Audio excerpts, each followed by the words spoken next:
Hello, everybody. Welcome to the Zen Den Wednesday night edition. What's up? Thanks How's it for going? hanging with us. I had to kill the sound so I can hear you guys. But yeah, tonight we have some of the usual suspects. We have Mr. Max DeVille from over at Atrocity Press hanging out with us on the last couple days of the Mary Machine Gun Kickstarter. So we're going to talk about that a little bit. And we have my usual riding shotgun cohort in comics, Mr. Warren Brown. Namaste. Namaste. So how goes it, guys? How's things going, guys, man? I miss the bird sound effects. I can always add them in. It just makes it hard for me to hear you guys. It's making me sleepy. I know. That's what I figure. I can't run the intro too long. Max will fall asleep. I'll bring him up on screen. It'll be like, Max, Mary Machine Gun, order now. You probably would sell it in your sleep, just like Mary Machine Gun 2 coming out. They woke me up a few times on one of the streams with Larry, and every time I'd wake up, I'd go straight into my fucking Mary Machine Gun spiel. See what you got going on over here. Oh, Warren's making some goodies.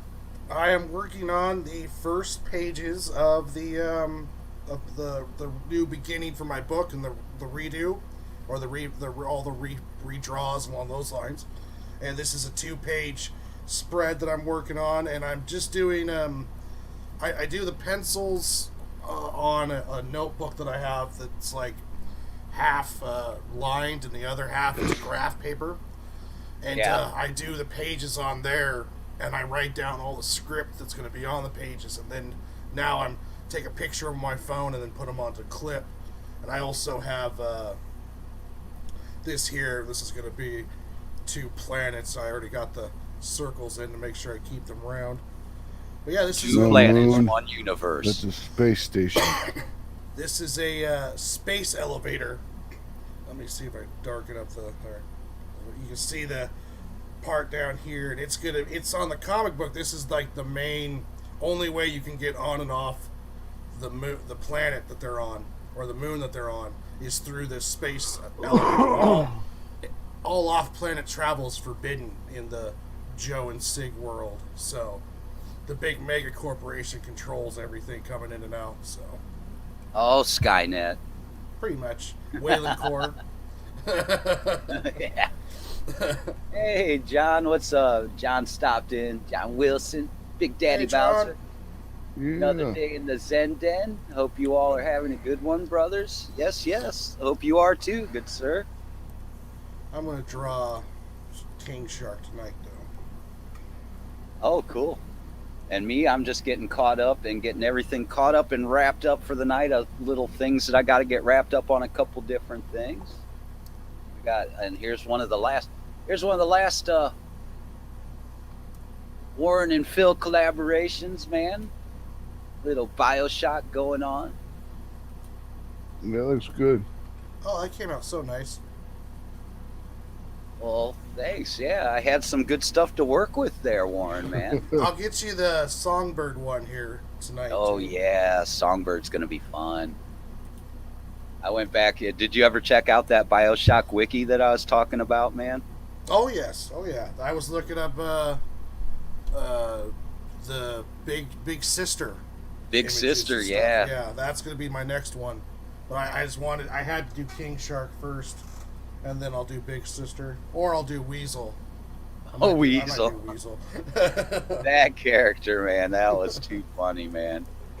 He was funny, but boy, he was probably one of the worst ones in the bunch, though, huh? Oh yeah. He's harmless. Well, he's harmless. Well, other than he ate 27 kids or some shit like that. It's like, damn. Which was funny because it also reminded me of that post-credit scene that I won't talk about, but you know what I'm talking about, Warren. Yep. Yeah, and anybody that hasn't seen it yet, the Suicide Squad, fun stuff, man. Really, one of the better DC IPs that have been put out there, man. I can't wait to see what they do with it next, especially when they left the director and the production they kept it so hands off and let them do their thing. That's what happens when you let the creatives do their thing, and the bean counters don't come in and try and Change shit. yeah, Save change money. shit, or well, they don't use the damn God, what's the term for it? People in the room. Do you like this? Does this work? Oh, the the focus group. Yeah, Focus focus group groups, shit. No focus group shit. No executive interference, and that's what you get a good movie when stuff like that happens, and you let the creatives create, man. Because if you're an exec, you're not a creative, so stay the fuck out of it. Stay in your lane. Then we got one of the last ones that we did too, which was Throg, Rug. which I still had fun with that. And I think I'm going to get on this after I do these last little bits on these other two. I want to get back to this one, Warren. Remember this one? Let me check here. Oh yeah. So yeah, I'll get that wrapped up. But that one's coming after I wrap up the things that I got to have done, which is I'm going to work on the last little bits of wrapping this up. I mean, I still got more time, but I just want to get it done and get it over to them and ready so they have it. And that is for Trish and Mike Oh yeah. with their comic Brink and Fetch that they're going to be getting ready to put out soon. So keep an eye out for that. And I am, now that I've had all my extra little input on what needed to be changed or added or whatever else we'll be getting, I'll be wrapping up. This is first on the plate tonight, wrapping up the last of this piece, which I did a few things that he wanted, like he wanted some hot lava down in the crevice there. He wanted something on the banner. He didn't care what, so guess what I put up there, man? That's right. It's Castle Phil Skull. And we had a little bit of the more bronze tone to He-Man. We changed a little bit of the leggings color just out of Javier's preference. So yeah, all I'm doing right now is I'm going to be wrapping up the last little bits, which will be Man at Arms, one of the Warriors 3, and just a little tiny bit left on Tila. And that will be done, and I'm sending all that over to him tonight, along with the Angel of Victory piece. Sweet. So yeah, you got your campaign. You got your campaign page pulled up. Want to talk about it real quick, Max? Oh, I got it pulled up. Yeah, let me. Before you fall asleep and stuffs. I don't want to make you wait too long. I am getting sleepy. You got That's that for Coca-Cola on hand? You're Well, I just drank one, and it's not having any effect on me. I've been sleepy all day though, so I think it's more along the lines of a body issue than it is I'm actually that sleepy. Oh, what does John say? Neon hair and some thick. Nice. Down with the thickness. Which one is that you're talking about, John? Yeah, there we go. Let's pull that up so you can tell everybody what's going on with your stuffs here. Yep. Currently at 72.33 at 184 backers with 43 hours to go. I need 22 more backers to beat my last number of backers. To get beyond cute. I need 16 to be cute. Well, then we got to get you more than that so you can be beyond cute, man. I would like to get 206 backers. I mean, the monetary thing isn't really that concerning with me. I wanted to get more people to read my book. There you go, man. So I wanted to get at least out to 206 people because I had 205 last time. Well, with as much as it's been catching on, man, a little less than 48 hours, I bet you could do it, man. Yeah. There's the pinup done by Fran Cordiero. That's Fernando's brother. He's the inker for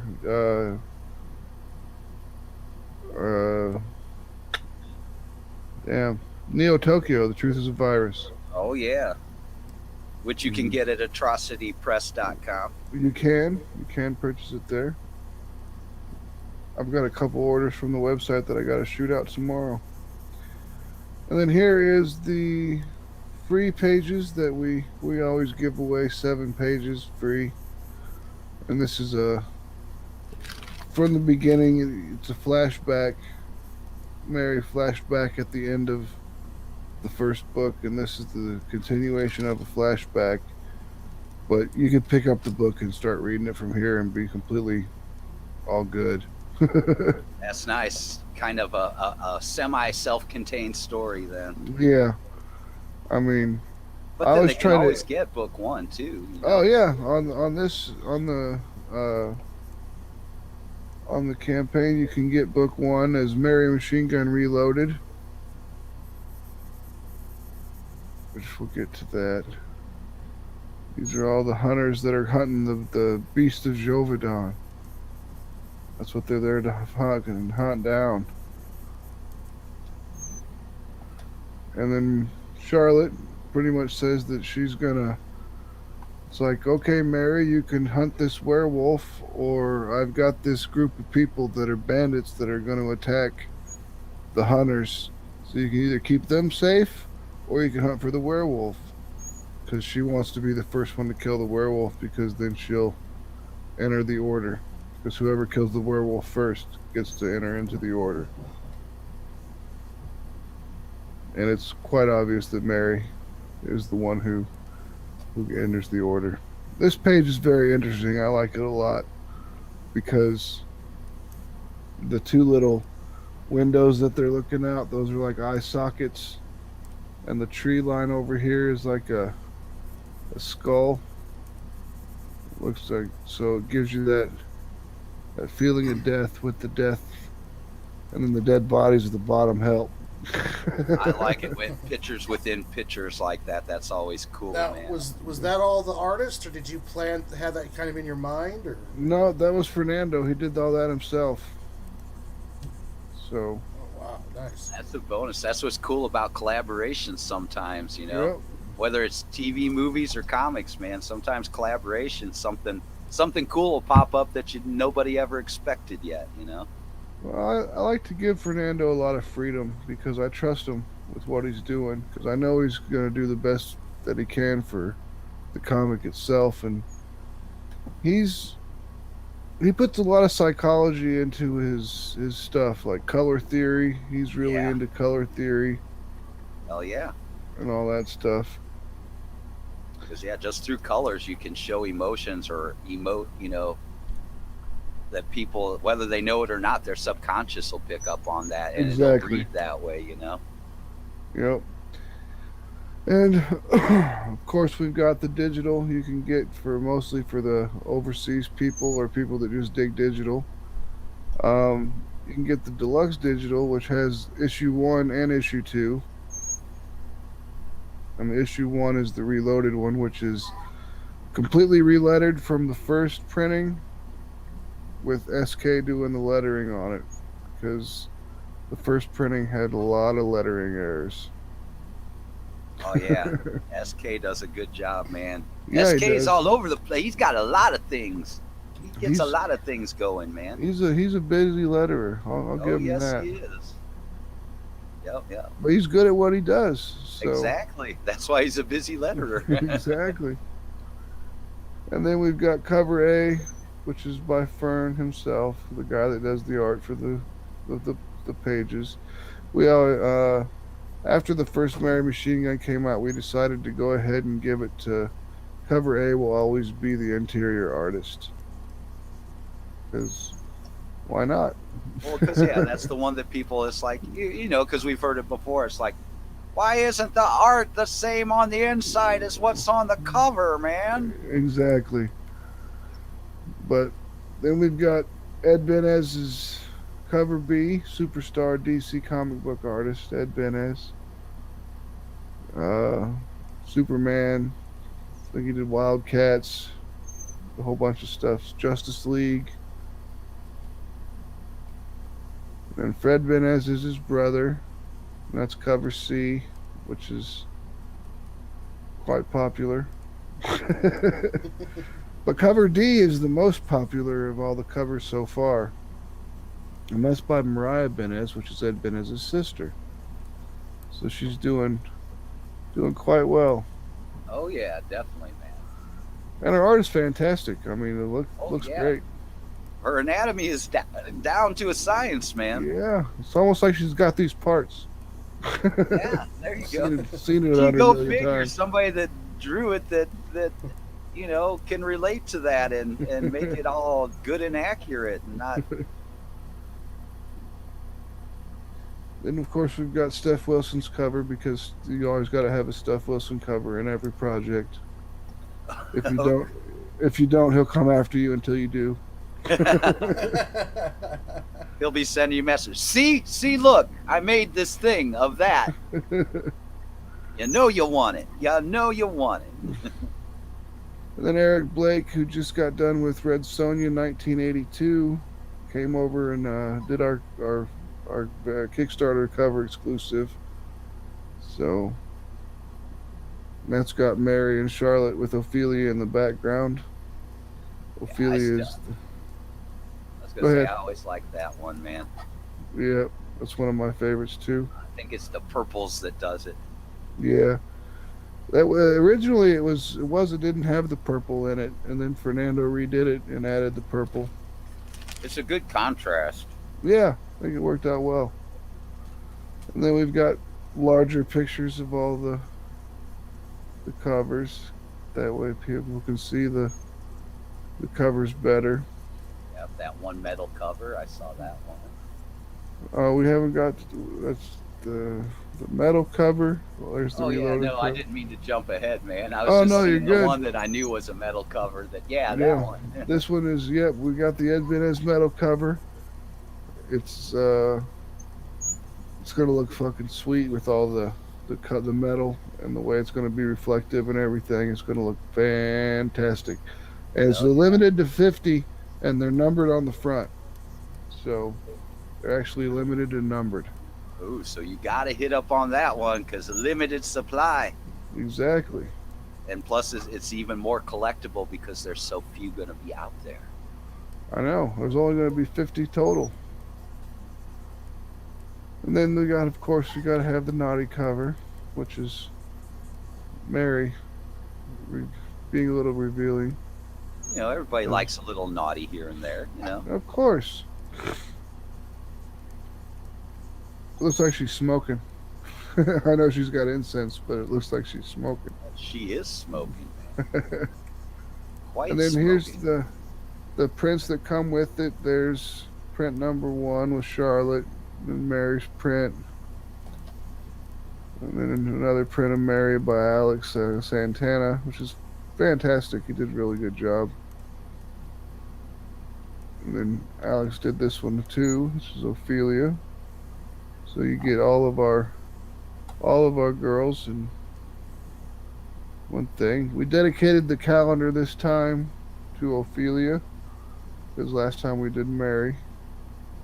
The next one will probably end up being Charlotte. But it's got all the months you can choose. You can see. You can't blow it up because I didn't want to make them giant size so people could just print it off. Oh, man, that's a good call, man. That's a good call. Either that or get your watermark on there. I suggest that to all the artists, man. Yep. Don't put out full res, or if you do put out a full res one online, man, make sure to watermark that stuff, man. And then this is the Mary stand up for this campaign. It'll be pretty cool. It'll be taller than the last one because the last one had her gun sticking up in the air, and that took up some of the size. But this one will be much closer to the size of like the Vampirella one that I have behind me. Here, let me turn on the light. Back there. Hold it this way. There you go. Yep. See how Mary looks shorter? That's because the gun, which is back here in the behind the rack, the gun sticks up. That's how tall she'll be. So she'll be close to Vampirella's height. Oh yeah.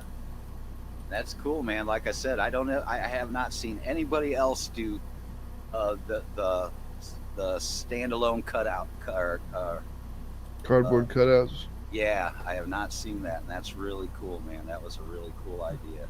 Yeah, we always try to come up with something interesting to do, and this one worked out really well. Most certainly did, man. Let's see. We've got a stretch goals that we've got open. We've unlocked the bookmark and all 3 trading cards. The Mary machine gun poker chip is next up on the chopping block, which we could easily make if we get enough backers. Up, poker face, poker face. And then here's a picture of the bookmark, which is art by Adri Tavares. I like that one. She's giving you the wink and stuff. And then here's Trading Cards Series 2, art by Fern Cord, color by Fern Cord. And I'm supposed to have 2, but I don't have it yet. It's not back. The art's not finished. Right.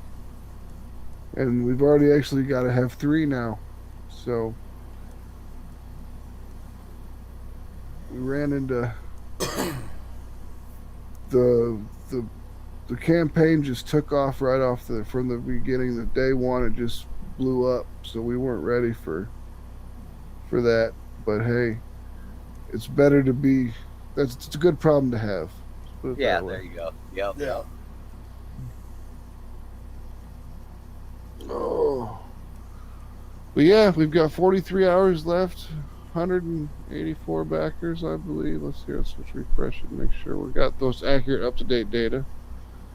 Yep, 184 backers is 72.33. So we're doing really good.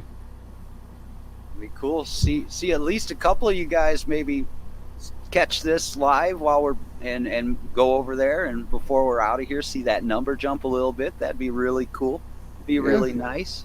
even if it was just a 185, I'll take every backer I can get. So I got to get to that 206. That 206 is the goal. At least get you a digital copy. I mean, lots of other good things, but he's also got digitals too. So Yeah, I do. if it's rougher on you for any of the other tiers, or you're overseas and that damn shipping cost and stuff, man, then that'd be a good way to go. And you still get to see what's going on and all the good art and all the good story. Yeah. And there's a lot of people have said they like it because that it's like I don't even if I couldn't read this, I understand what's going on. And I'm like, good. I'm glad Yeah. that's what's happening. That's important, man. That's what I've said. Comics or animation, man. If you can do it just by showing, and they get a good idea of what's going on before you even have all the wordy word stuff in there, you're doing it right, man. Yep. All right. So I've been talking about Mary Machine Gun for quite a while. Quite a while. You're gonna be ready to take that quick little breath there, man, for a I minute. know. Relax. Relax Sleep. in the mountains, all that good shit. Yeah, that's where we're going. We're going to the mountains to chill. So we're gonna go up to Pikes Peak, and I think we're going to Colorado Springs, a few other places. Should be fun. Should be a good time. Red Rock? We were thinking about going there, but I don't know What the deal? really, Yeah. besides the amphitheater, I don't really know what the state park is. Right. Well, yeah, the amphitheater, well, I'm sure things would probably still be going on there because at least it's outdoors and shit, so that makes it a little more viable with the situations we find ourselves in right now these days. Yeah. And it's really cool looking, man. I think that's Yeah, Red probably one of Rock the is best pretty badass. amphitheaters out there, man, or the least coolest in a natural setting, let's say. Yeah. You guys can check out the George Amphitheater in the middle of Washington. It's right in front of this massive canyon, and it is absolutely breathtaking place to go see a concert. But yeah, Dave Matthews goes there. It's a massive crazy fest. It's pretty cool. Dave Matthews. I haven't heard much to do with him too much lately, man. Yeah. I think they're So still what's- touring, but Yeah. Well, as much as you can right now, just depending, I suppose. no, that's true. Depending on the venue, the state, the county, whatever. Yeah, whatever they're letting you do. Yeah, you don't know until, yeah. Yeah. Nom nom. I got the mustache. That's not a good mustache, man. That's all I'll say. I won't go too deep into that one. I don't want to ruin it for anybody, but yeah. But yeah, definitely good movie. Definitely good movie. Not the same old. I think everybody's gotten burnt out on a lot of the Marvel stuff the way it is, and this was a good entry into changing that feel a little bit, If you like James Gunn, this is James Gunn at his best. Yeah, this is like Guardians of the Galaxy, great. The next Guardians of the Galaxy, more. There was more corporate interference going on there, so not quite as good. But then the Suicide Squad is like, James, do your thing. They just left him be, and holy shit. Well, I imagine they're at the point now where they're like, listen, James, we don't know what we're doing. We have screwed up so much we stuff. clearly don't know what Just- we're doing. So Just please do whatever little magic you do. You want to put a raccoon, whatever, a weasel, fine. Do what you want. Just Just help us, please. Will you be our Feige? Will you fix our universe? We screwed up Superman, man. We screwed up Superman. And yeah, well, it's not fair really to the first Suicide Squad guy, that guy Ayers or whatever, Yeah. because everybody blamed that all on him, and that was like out of his hands. They decided, That let's was- edit it different, give it to somebody else, and let him just screw up everything he had That planned. was studio all the way. And then, yeah, it's like, hey, we need the people that did the trailer, man. Everybody drug that trailer. Let's bring them in and make it all like the trailer. And it's like, yeah, you kind of steered away from what the original plan was at from the person that came up with it for you. You know? Damn studio meddling. So yeah, you guys don't blame Ayers, man. It wasn't his fault, man. Although he probably would have been on the, I think they had planned that they were trying to, let's go all dark. We got to go dark. We got to do it like Snyder did it. And I think people are like, no, we don't want dark all the time. And this just doesn't fit, you know?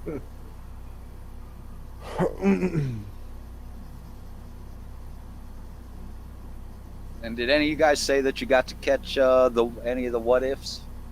No, I haven't watched it. Yeah, I just watched the episode that came out, the Captain Carter one.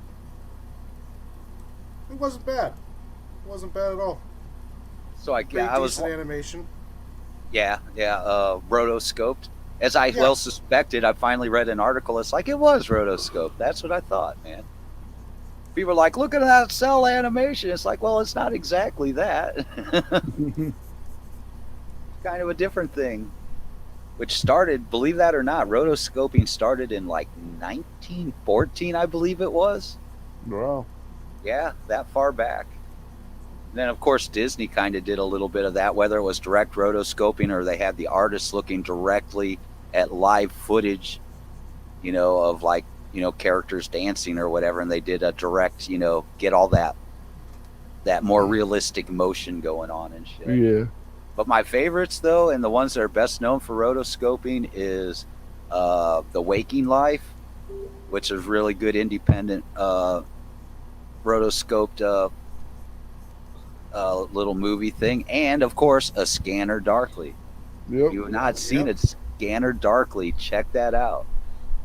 That's another Philip K. Dick, you know, as much as the other stuff that you know, like Minority Report or Blade Runner or any of the 50 million other ones that people use that IP but change the name because Philip K. Dick doesn't know how to shorten a title. Do androids dream of electric sheep? Electric Sheep. No, let's go with Blade Runner. You know, or we can remember it for you wholesale. No, let's call it Total Recall.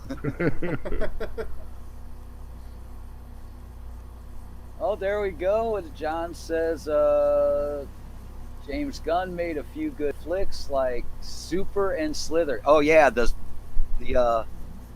it wasn't Super, John. It was the Specials. Or hold it, he did do Super too, but there was another one that I just ran across that was the Specials, where he kind of started that whole thing. That was kind of tongue-in-cheek, funny superhero stuff before that all caught on as big as it did. And we have Pete. Pete stopped in. Morning. What's up, Pete? What's up, Pete? Pete. What up? Oh. All right, fellas. I It is knew that was 11 o'clock. coming. As soon as I heard the Yep. It You're is like 11 the o'clock. Coca-Cola's wearing off. Must rest. Yep, the body decides it needs to sleep. So thanks you for know how having me that on, is. Phil. Yeah, no problem. Well, Yeah, it's you've good been talking with you, staying Max. staying busy with the campaign. You deserve a rest, man. You deserve I a know. rest, At man. least I got a vacation coming up. That's good. Got a vacation, then come right back to time for fulfillment. Exactly. Pretty much. Well, definitely congrats on where it is with the campaign, man. I hope to see you get a few Well, more thanks. in there Oh, in we these got last one 2 more. days. We got another one. All right. Anybody 185. watching, if that was you, thank you very much, man. Oh yeah. Anything we can see to grow Mary Machine Gun, man, because it's well deserved. Yes. That's awesome. Yeah, congratulations, man. That's awesome. Thank you. Thank you. We're doing quite well. We're excited about it. It's pretty amazing that so many people want to check out our stuff. So Hell yeah. And when you bail or before you bail, make sure to drop in that link in the comments so people can get to that Kickstarter. okay. And of course, you can always go to atrocitypress.com also. Look for this little guy on the screen there, man. That's the right one if you run across Yep. it. And you'll be able to see all the other good stuff they have. He's got cool shirts over there. You got different, the Mary Machine Gun 1 over there right now, and Yep. Neo Tokyo's over there. So, yeah, check out Atrocity Press also, along with the Kickstarter link. That looks good, Warren. I'm Oh, excited. thank you very I'm much, excited to see it when it's done. Oh, yeah. Very much. Definitely. All right. Well, we'll catch you guys later. All right, Max. Have a good one. We'll catch up with you soon, man. Thanks for Peace. stopping through, bud. Yep. Peace. Have a good night, Max. And then there were two. And then there were two. Okay, and now I'll just concentrate on comments and opening up my photos. Well, my Photoshop's open. Actually, start working in Photoshop. I'll pull up a reference real quick, and I'll get to that. But while I do that, you can watch the cool liney goodness that Warren's working on here.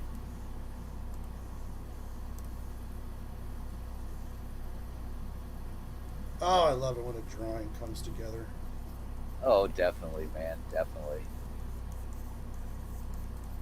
So, how's your week been going so far, good sir? Other than you're dealing with heat and humidity, I think, like a lot of us are right now.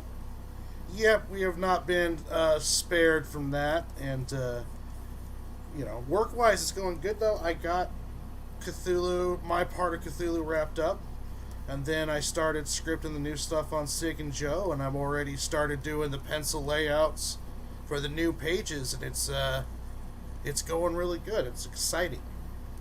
Okay, hey, cool. Guess what? I see. Fuck it, link me. So yeah, we're gonna have somebody else drop in too. Oh, all right. Sweet. I bet you probably know who it is. Yeah, man. no longer wanting to be a bystander. There you go, bud. There's the link. As Larry would say, passing out the links like Zelda. Or my favorite one was always, you get a link and you get a link and you get a link. It's exciting. He'll be launching here pretty soon by the sounds of it. The Spectral Void. Hey, cool. Thanks for stopping by, Spectral Void, over on Twitch. How's it going, Spectral? We have a Twitcher dropping in. That's always nice, man. Very nice. Appreciate it much, good sir. Or madam. Welcome to the party. Yep, this is just, doing our streams, whether it's coloring, drawing, or just talking about some pop culture and various things in general. It's kind of just a mellow, open forum.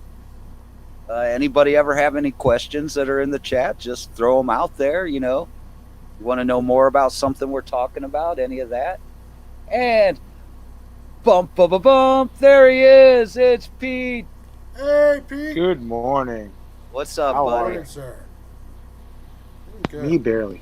Oh, cool. The Spectral Void is... Oh, this is really shitty on my iPad. Oh, on the iPad. That's cool. The Spectral Void Yeah, I'm on the iPad. Just I really don't feel... Oops. Uh-oh. And there oh my gosh. It's the one, the only, Mr. William Samuel Quinton. What is up, I good want sir? to take a moment and recognize and show much respect to the great Warren Brown.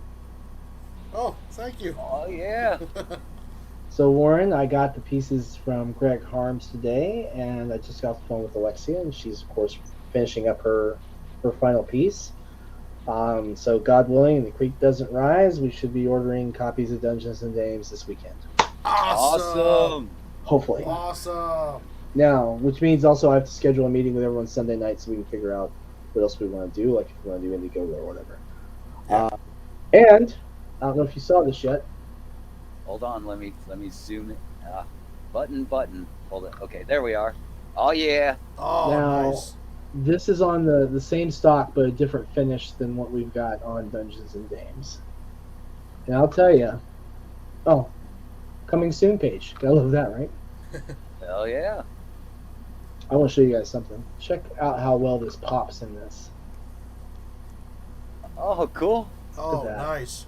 And then, of course, the artist on this who did the illustrations was Tony Ojeda. And you guys know I love some Tony Ojeda art. Oh yeah. Yeah, that was Oh, a cool. I beautiful. remember that piece. That one's cool. Didn't that come out nice?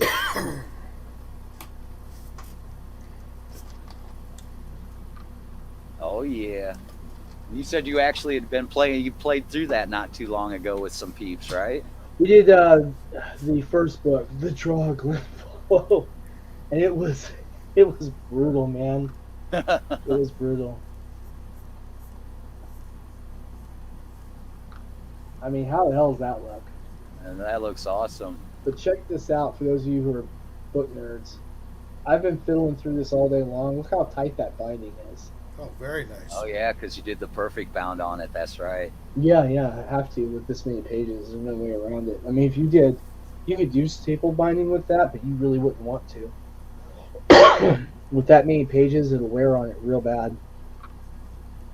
Oh yeah, and I just saw an article that had mentioned 47 Furious Tales. Yep, from Louisiana, no less. Yeah, Yeah, that was a cool article. How's that for neat? That is. that was neat. So you guys wonder why I'm on every live stream I can get, right? There is a method to your madness. Put me in your local comic shop. So get in the news. You'll love it. Hey, yeah, there you Hey, go. excuse me, gentlemen. As soon as I'm here, I gotta go. I just got a bunch of stuff going on. I gotta run. I'll talk to you guys later. Okay. Got it, Ron P. All right. Hey, All right, Pete. Pete. Have Oh, a good night, Pete. I didn't mean to run him off. Yeah, Pete. Well, if things mellow out and we're still on, man, Pete, just come drop back through again, dude. You're always welcome, buddy. I hope I can. Oh, I've got to talk to Pete too. I got those numbers together for him. I'll tell him tomorrow. It's not mission critical. I'm about to ship him some books. Oh, So- yeah, where is?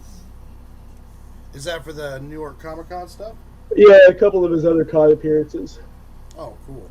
The way the math works out, 47 sells for $5, right? Yeah. And I mean, people can put bigger price tags on that, but have you? But kind of part of the appeal of the whole Sinopa brand is, we try and build the best quality for the best value, and so we've got 47. I mean, look at what you got for your pledge for the last campaign, Warren. I mean, Yeah, exactly. you know what I'm saying? Yeah. That's the thing. I don't want someone getting their rewards from us and wondering, was it worth it? You know what I'm saying?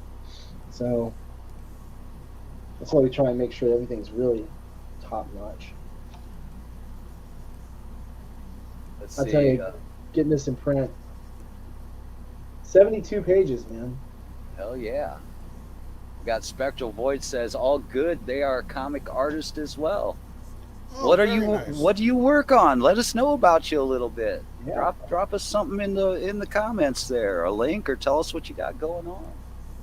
Danny Morales stopped through from the collective. Yeah, Danny. I've got to package Hey. Danny's reward, and I've got to reach out to him and figure out what all we're shipping to the collective.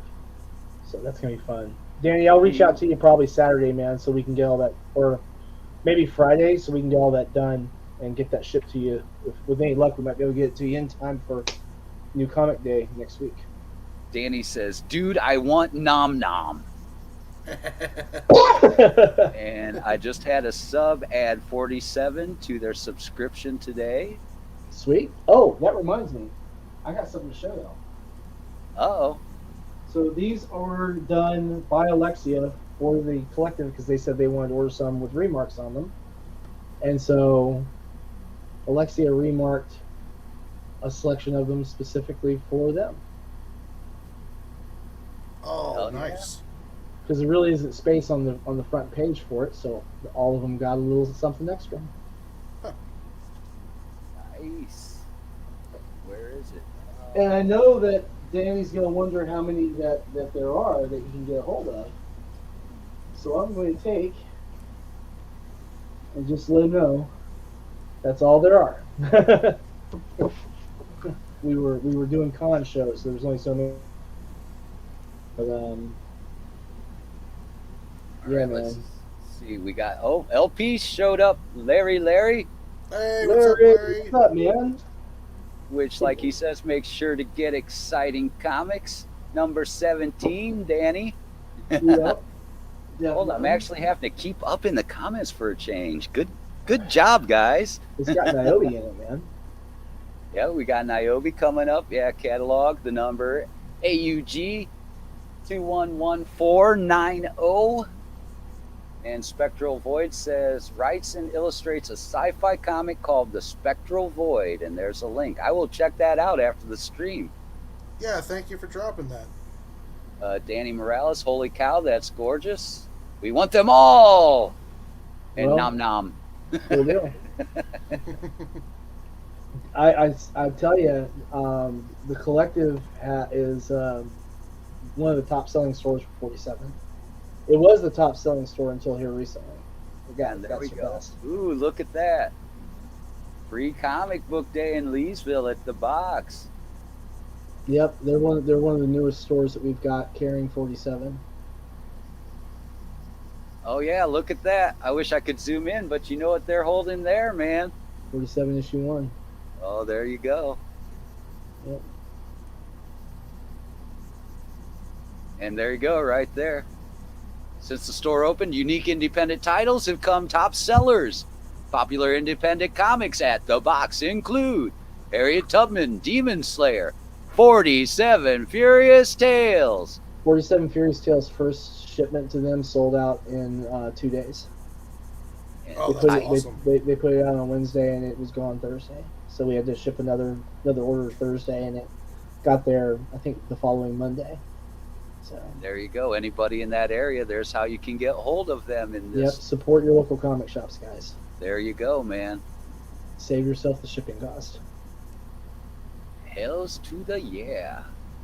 And Danny Morales is a big reason why this happens. You know, getting books in stores. We had books in a handful of stores, and the collective really was a huge springboard for 47. We've had so many copies moved through the collective. It's probably not believable, honestly, how many copies have sold through there. It boggles my mind sometimes. Oh, there you go, man. Pops popped in. He says, Pops, what's up, bro? WSQ is top notch, all business and awesome product. Hell yeah, good for you. Good of you to stop through, Pops. Good to hear from you, man. There it is, Pops. Death Comes to Glenfollow D&D adventure. Soon to be played in the collective, guys. So, Danny Morales, that's awesome, and of course Larry, that's right. Niobe number 2 goes live Friday, and you're all invited yep. to the marathon live stream party. Oh, And, awesome. and don't forget too that Mary Machine Gun with Max DeVille is almost done with its Kickstarter campaign. If you haven't pledged to that yet, make sure you get over to Kickstarter right now and pledge to there. And Yeah. just tell them, hey, Phil and Warren and Sam sent you. Yep, and if you want to see And more Pete. about And Pete, so Pete sent it too, And because Pete. Pete's been I pushing got real hard. that link for that too. I'll put it in the private chat. And definitely support Niobe on Friday. That's gonna be a big one. That's a really good book. yeah, Larry does a really, really good job with writing those stories. I mean, honestly, that's really good work. Which is yeah, why that's why his book is done so well. Yeah. All right, Just yeah, the been- Mary Machine Gun Kickstarter link is in the private chat. What's he got left? Like 40 hours? yeah, a 44, little under yeah. 40 hours, like 38, something to that effect. Yeah. I think he ends sometime around noon on Friday the 13th. What a And great that time link- to end for that. Yeah, and that link is in the comments for Mary Machine Gun. Cool. All right, Thanks, guys. There we go. Lunchbox comments. You know, guys, in the comments, just throw it in the comments and not the private, and we'll go up in the comments for everybody. And I can't make comments. oh, you can't. Oh, Maybe Only that's- you and Max can, because you guys are operators, but I don't think Oh, guests can do okay. that. Yeah. The more you, Yep. The more you know. Hold, what was that? The more you know.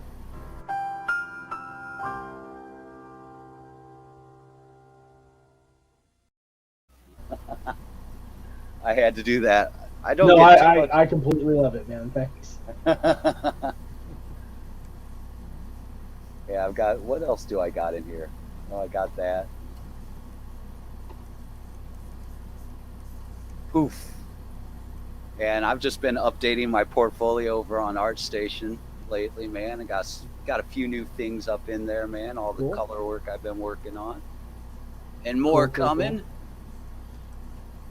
Hey, Warren, Yes, sir. are you going to be down for Dungeons and Games 2022? Yes. Okay. Yes, sir. And when are you getting that all rolling? We're gonna have a meeting probably Sunday night if for everyone who can get there. We're gonna talk about some of the final business on Dungeons and Games and make sure everyone's got their contracts and everything in front of them, and then look at Dungeons and Games 2022.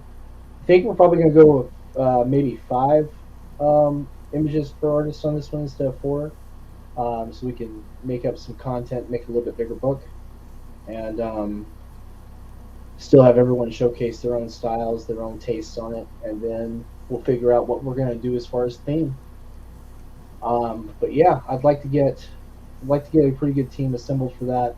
I know a lot of the people on this one have asked about it, and pretty excited about putting that together and putting it out. I still vote for steampunk. I like the steampunk idea. I do. I like the dystopian fantasy idea too. That's been bouncing around. Oh, that's a good one. Yeah. Steampunk. I think we can do steampunk this time, and then maybe dystopia 23. So are you gonna add any new artists onto it on this one, or just the? I think there's a couple artists who aren't going to be able to make it back in. I don't know if Alexia is going to be able to fit it into her schedule because we're accelerating production schedules on the comics series on the Snoppa side.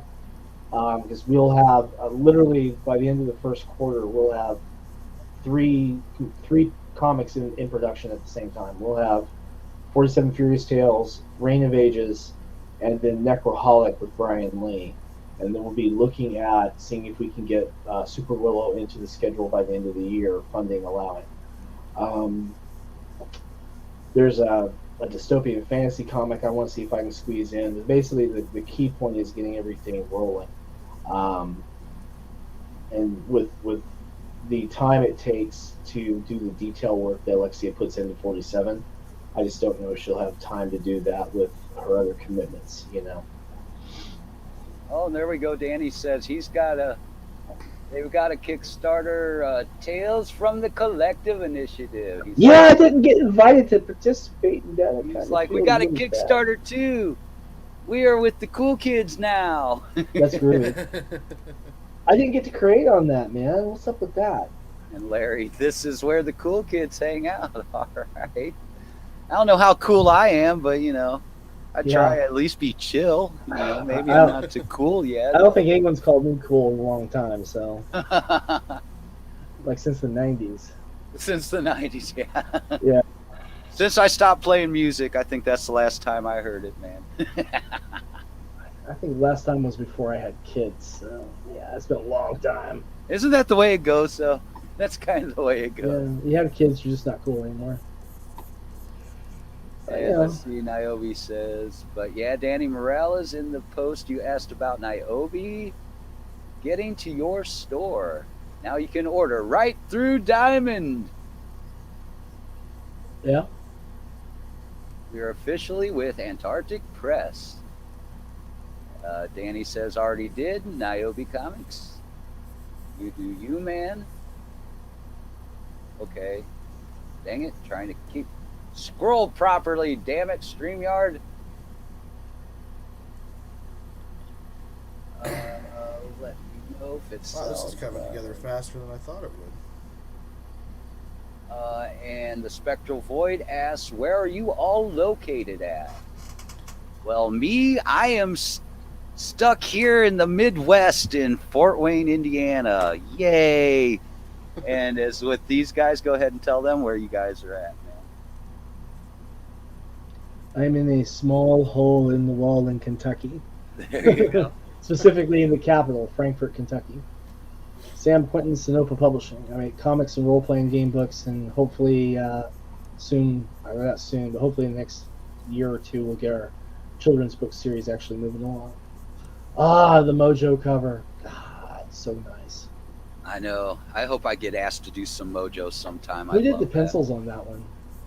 I keep getting it mixed up, and I know they'd strangle me for it, but I'm thinking, okay, one or the other is, and either way, they're great artists, both of them, and they Yeah. both do both, but it's either, between pencils and inks, it's either Greg Harms or Jim O'Reilly. One of those two, or switch them around. One of those two. But this has been a while since I did this one, so I don't remember. They Let me work see. so- Maybe I I want to have. say that's Jim's work. I think that's probably Jim's. Yeah. And this It's is when tough to say though, because they work so well together. Sometimes it's easy to get them conflated. Oh, You know yeah. Raj is in the chat. He said it was Jim O'Reilly. Jim O'Reilly. There you go. Thank you, Raj. Cool. Oh, and I'm from the Pacific Northwest, lands of coffee, hipsters, and Bigfoots. There you go. Speaking of Bigfoot, I had nothing to do with it. no. Speaking of Bigfoot, Warren, Yes. the spinner racks go up tomorrow. Oh. Ooh. They actually called Adam in, and he was had cleared up space, and they've got everything ready to go. So he's hauling comics over and setting up tomorrow at the Bigfoot dispensary place. Oh, that's awesome. So That's exciting. Spectral Void likes the dispensaries are the gateway to comics. Trademark Sonoma Publishing. We'll be making T-shirts. I shit you wow. not. No shit, Danny. Danny says he loves Indiana to visit, have many friends there. That's cool, man. Well, hey man, when you're passing through to get to Indiana, you come through Kentucky. Stop by and say hi, and we'll grab some wings and a beer. Yeah, exactly, man. You ever come through Fort Wayne? We're kind of the crossroads here, you know, between. Yeah, we're actually on the way that he would go to come to you. Yeah, because you guys were probably like also on the, what did they call it back in the day? I think it was part of the Chitlin circuit, where it was the blues going all the way from Chicago down Yep. to Because south. we're right on 64 as you come out of Louisville. So as he comes up on 75 and comes across, he would actually come right over through our right through town, basically. Oh, Danny says Carmel and West Lafayette. Yeah, I know where that is. That's south of us, man. Lafayette. I got a few friends that had moved down there, man, that lived down in Lafayette.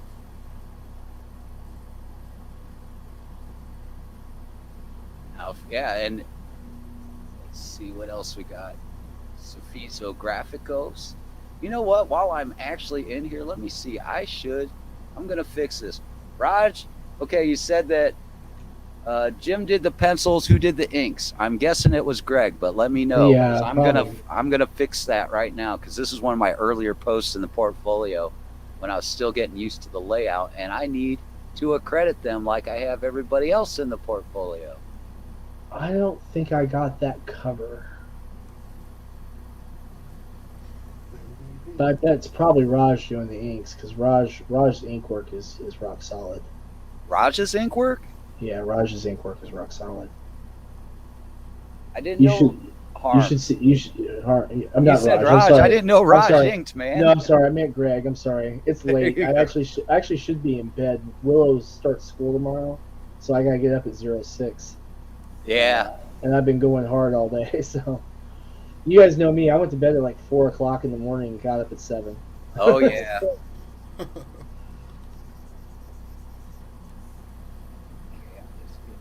And I had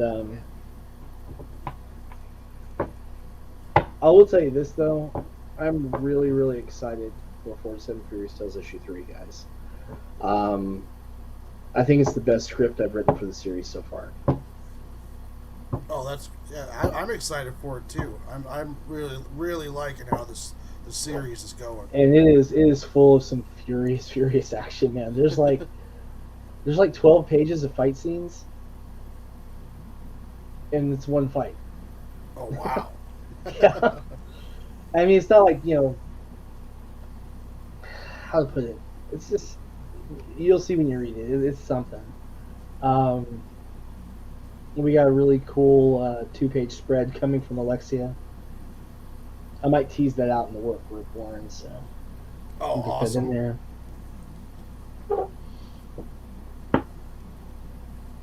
Yeah, I'm definitely down for Dungeons and Dames too. Cool. All right, everything is updated now. All the proper credits are in there for Mojo Rising. Yep. I'm pretty sure that's Greg Harms on inks, right? Yeah, it is. Yeah. Greg's ink work is really, really, really strong. And Dan says, Sam, are you former military? Former military contractor. I couldn't get into the U.S. military because I had epilepsy as a teenager, so I worked for paramilitary security companies for a very long time. So there's some of you have probably seen me around. And also he says, when can we expect 47 number 3? 47 number 3 is coming to Kickstarter October 1st. And yeah, that's a Friday. I've been telling everyone that we're going to fulfill in November.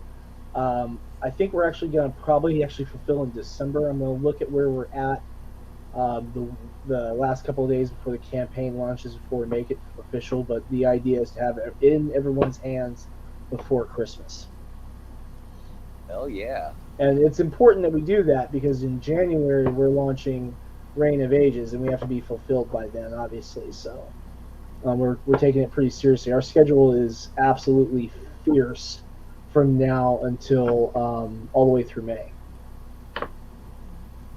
So, to give you an idea, I got to finish up a script tonight and tomorrow for the script revisions for Reign of Ages and get them to Nick and Alexia. Alexia is editing that for us, thank God. So she's pulling a lot of work right now with Snopa, like always.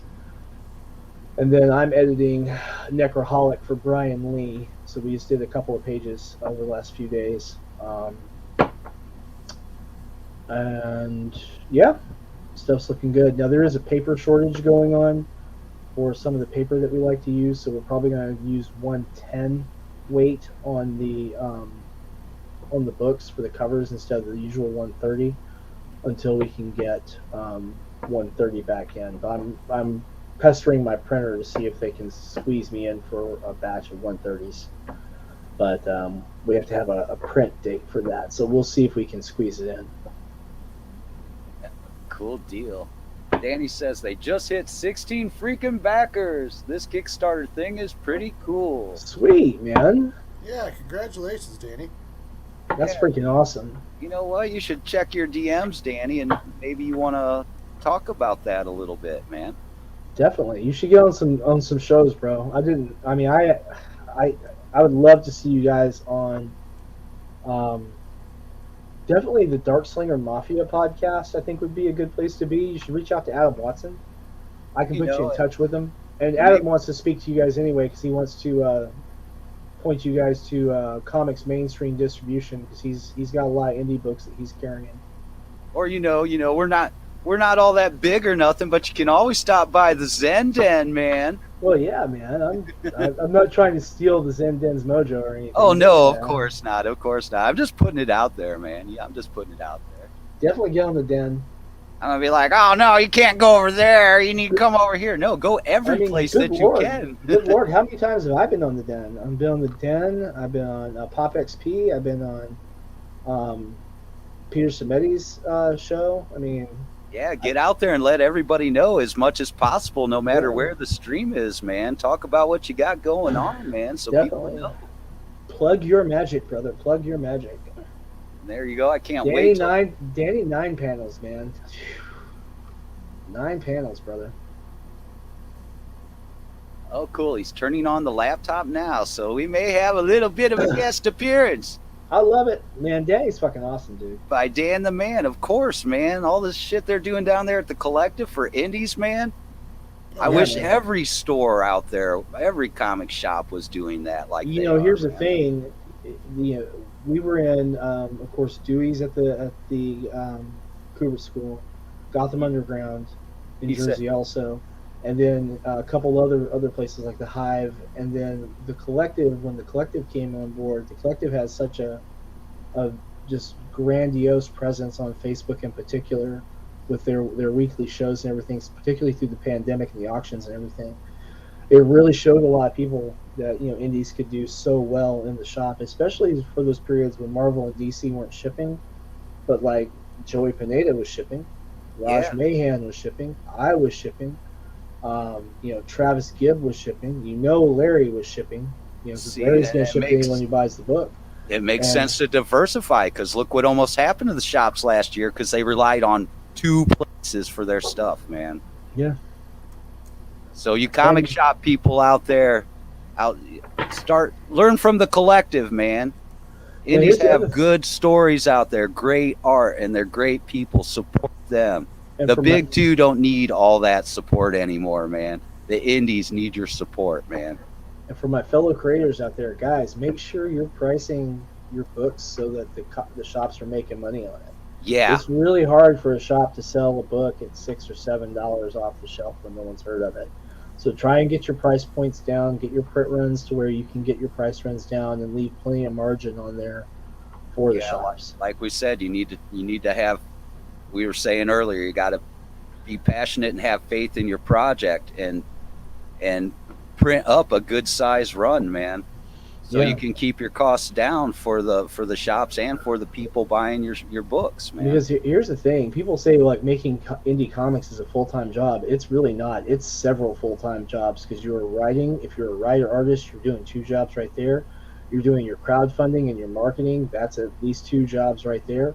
You're doing your shipping and distributing. Yeah, that's you are your own warehouse. And when you're selling to shops and fulfilling stuff like that, you're your own distribution. And I mean, you're wearing a lot of hats and you're working a lot of hours, and that's what it takes to make it. Now, you can find some distributors who'll carry it too. Liberty, for example, with Varian in them. I'm going to talk to Varian as soon as I can actually schedule something with him. Adam Watson with Comic Mainstream. There's a bunch of them out there.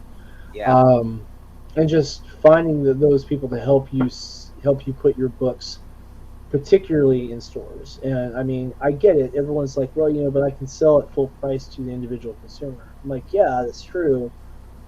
But where is your consumer at? Your consumer's going to be at the shop, and it's a lot better for your fan to be able to come into a store, spend cover price on it in the store make money, you make some money, and the fan be ready to say, hey, this was really, really good, and I can get it at that same price I can for some other titles, or in some cases more, some kinds of cases a little bit less, but it makes a hell of a difference, man. It makes a hell of a I heard a. Wonder who that could be. Raj Person that Mahan, the person said, "Don't go to bed yet, Sam." Danny Morales. Hey, Danny. Danny, What's up, bud? What's up, Oh, guys? Danny. Danny, Oh. I've been holding on to these remarks for you for almost a month and a half, bro. Or you've been holding on to that Def Comes to Glen follow for me. I for a have been while. holding. I've been working on that thing left and Dude, right. but no, it's actually, the thing is, I'm not going to lie. You Everything holding it? everything happens for a reason, though. When this was originally supposed to come out, we weren't doing in-store D&D yet. And now our in-store D&D day brings 30 people to the store. So no better time to bring a new module in Yep. than right now. So You want me to go ahead and just we'll talk details off camera. yeah, sometime. I figured. Phil's just having so much fun on here. I had to come along, I'm gonna send you some cool. map cards. Okay. If I was gonna tell you, we got free comic book day. We're not doing it this Saturday, so I guess I'll just mention it all this way. So we're not doing our free comic book day this Saturday because this Saturday we're gonna have very little staff at the store. Right. Because as a local Central Florida store, we were picked to do a panel at MegaCon on Oh, Saturday. Best day at MegaCon. We're following up Dan DiDio, and our panel is about indie creators and how they can try to get their books on retailer shelves. And then to also add to that, we're bringing in a publisher to talk about the do's and don'ts of kickstarting your project if you still have the hopes of trying to sign on later, kind of like what Larry did with Antarctic Press. So Right. we're bringing on all aspects, and we're bringing it to the people at MegaCon I'm a little nervous because I got to host it, but I'm excited. Oh, you'll do fine, man. You'll You're do good at fine. it, man. You guys using any particular titles for examples? So I mean, I wish I could have had you down. So I'm gonna mention you. You're gonna obviously get the nod as the first book that we ever did on the shelves. My guests on the panel are Travis Gibb, who's Ooh, the sweet. Kickstarter extraordinaire. Yep. Jonathan Hedrick, who's both Nice. really successful on Kickstarter, but has had a publishing deal as well. Yep. And then David Byrne, who's had success on Kickstarter and is the co-publisher of Scout, so he knows Right. about the contracts. So those are our three guests on the panel. And he Sweet. really writes good songs. No, wrong David Byrne. Wrong David Byrne. All right. And then And, Niobe says, "Hey," he says, come on his show too, Danny." Yeah, definitely. oh, he's got a show? Yeah, Niobe Rebel and Comics. friends. Yeah. What? Well, it's not Rebel Comics. It's now being Friends now. It used to be Rebel Comics. Oh, Yeah. and, Right. Can I talk about the Kickstarter here for a second? Yes, you sure can, dude. Like, So here, let me it's see. open forum, bud. Can Usually it's just like at least me, and then most of the time Warren, and I'll either be doing coloring and he'll be drawing. Well, if I have a chance to color, but when we have a room full, I kind of don't. I just kind of go through some of the stuff I got going on. But yeah, we talk about any of the projects that you guys got going on too. In the meantime, when you show up, man. Cool. Let's yeah, while I was watching your show, I got another backer, and it's like this is freaking cool. So I'm sharing the screen there. All right. So we just started today, and we already have 16 backers. It's like 24%. I couldn't believe it. And it's an anthology book with a bunch of different creators. This is our A cover. Very simple, but Jonathan Hedrick, who's Capable book, Nice. completely new story in here that's never been published in his books. So you get that. The Voodoo Nations book from Travis Gibb is an ashcan. So it's, again, stuff that's never been published like to the masses. Mhm. And then Viserion Tales is Wendy Gale's comic writing debut. And this is actually proof of concept. So it's never been out before. This is first appearances galore, everything.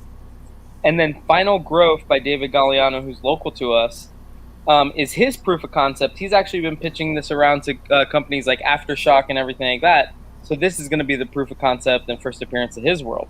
And that's just our A covers. Again, this is the breakdown of everything. The Gem Job is Wendy's story. And then we have an homage cover, a little bit like old school Dark Horse Presents with the panels. This is our good friend David Summy, Phil. Oh yeah, This I know is- Dave. This is what I'm calling the Justice League movie homage cover. If you remember the Justice League movie cover that said they can't save the world alone, that's this right here. And then our good friend Luke Stone, this hasn't been fully colored yet, but this is our Avengers homage. Yeah, Luke's From the crushing it. Luke's first- crushing it. Frickin' Avengers. And here is the almost finished colors. We have one more edit going on those. Nice. Very nice. What I love about this cover is this building right here in the Avengers poster is Avengers Tower. Right. Anybody who's been to Central Florida, and honestly, if any of you maybe had to drive to Disney, there's a building off of I-4 that we locals call the eyesore on I-4 because it's an incomplete skyscraper that's been there for like a decade. So Okay. Luke Stone drew that in there instead of Avengers Tower. So that's literally a local landmark that's like 3 miles from the store, drawn cool. into our cover. So I'm super proud of this. We got some sample pages here of Capable. This is Harry's Day. Harry is a character that, spoiler alert, doesn't make it past the first issue of Capable. This gives him a whole like 12-page story of his own. Mhm. This is a page out of David Galliano's book. It's very short, but very awesome, and I actually want to say very little about it because it spoils it. But it's post-apocalyptic, and it's great. It has a cool Walking Dead feel, but it's not zombies. And then Viserion Tales is the most kick-ass. I don't even want to compare her to Laura Croft because she's Laura Croft if Laura Croft was a pirate, maybe. Like, she's so badass. Arr. And then here's Bishop Lucas over here decapitating people. This is actually the first time this has ever been colored. It was in black and white in the That's Ash. Voodoo Nation stuff, right? Yep, Voodoo Nations. This is done by Travis Gibb and Luke Stone. And this was colored just for our book. It had never been colored before. So we're really happy with this. We're going to have some add-ons that are going to include the David Summy cover for Naked Cannibal Campers, which our friend Phil colored. And we're going to, look yep, at that right there. So we're going to have that as an add-on that people can do. We do have a pledge level that, let me check the back this project. Won't let me back my own project. All of this course. cool stuff tonight just makes me go, oh yeah. Oh yeah! Oh yeah. So you guys Oh, just yeah. launched today, right? Today during Steven's 5:30 auction show. Gotcha.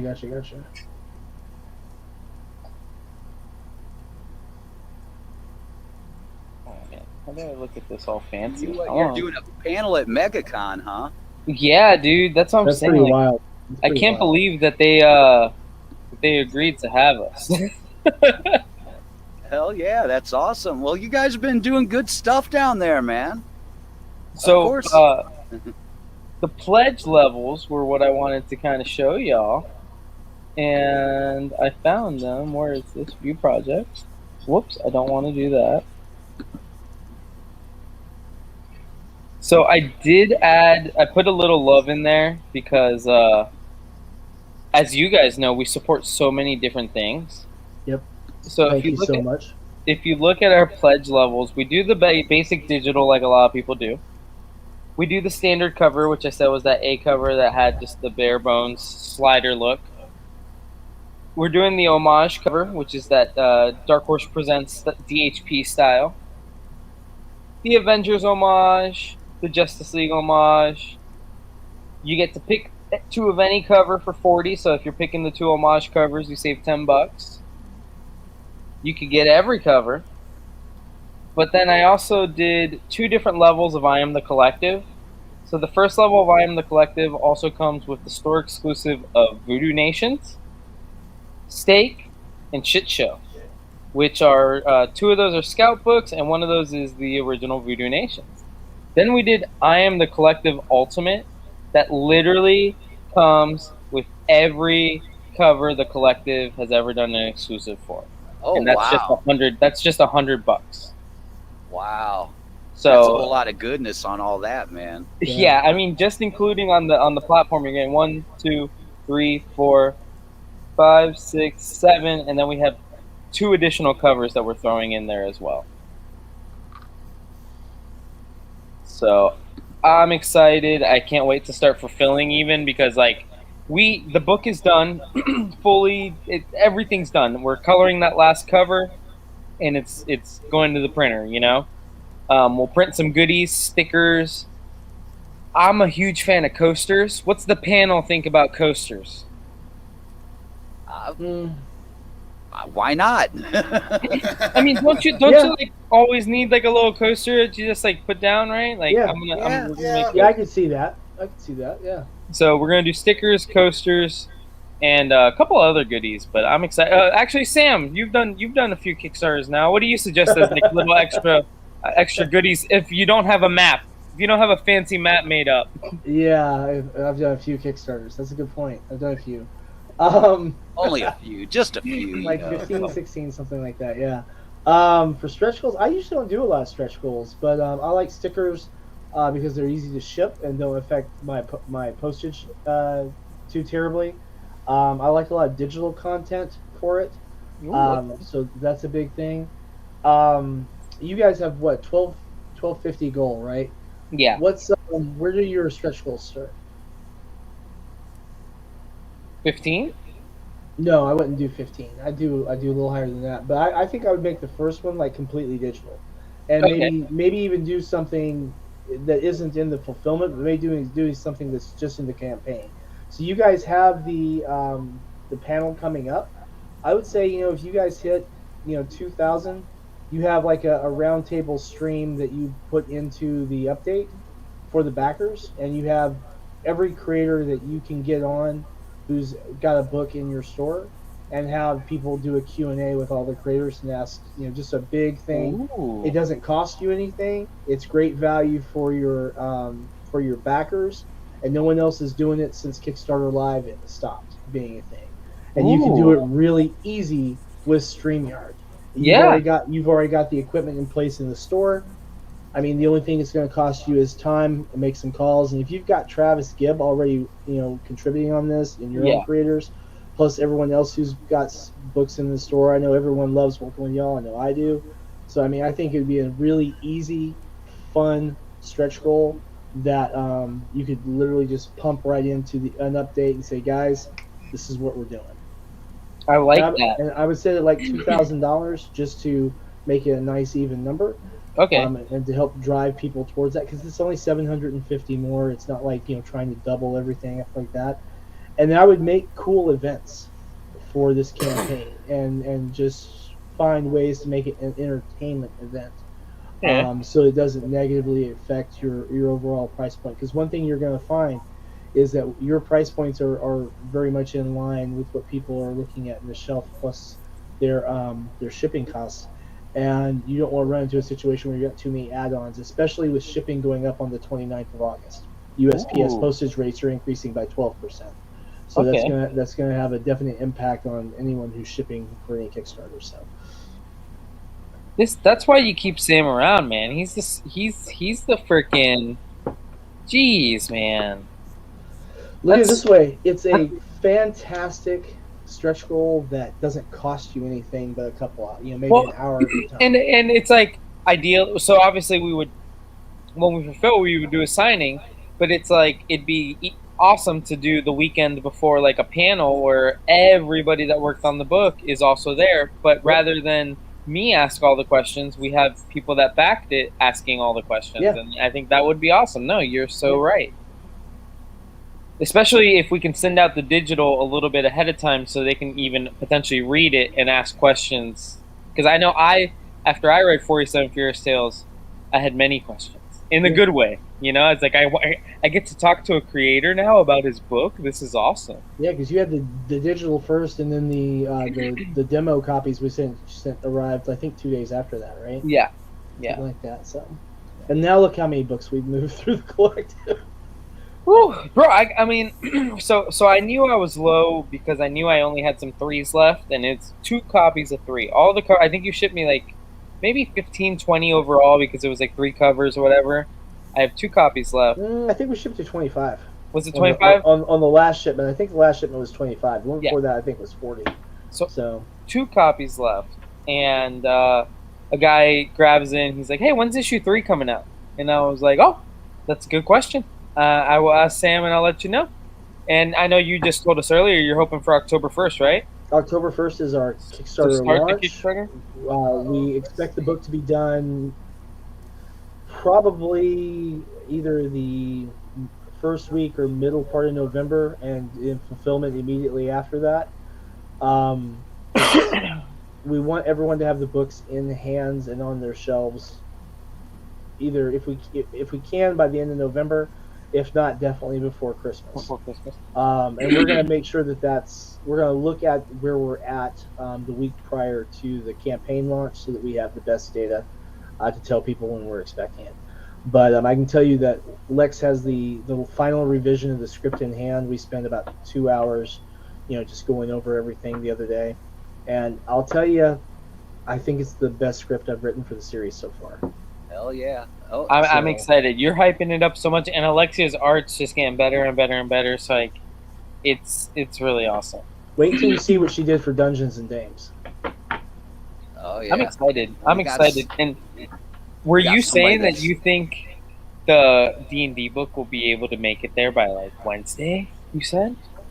The D&D book. Yeah, I mean, I've got to ship yours because you had pledged for that, and so I'm going to ship yours probably tomorrow or Friday. So you already have the digital file for this? Digital went out a couple weeks ago. Oh, I should check my email. Guess what? What's up?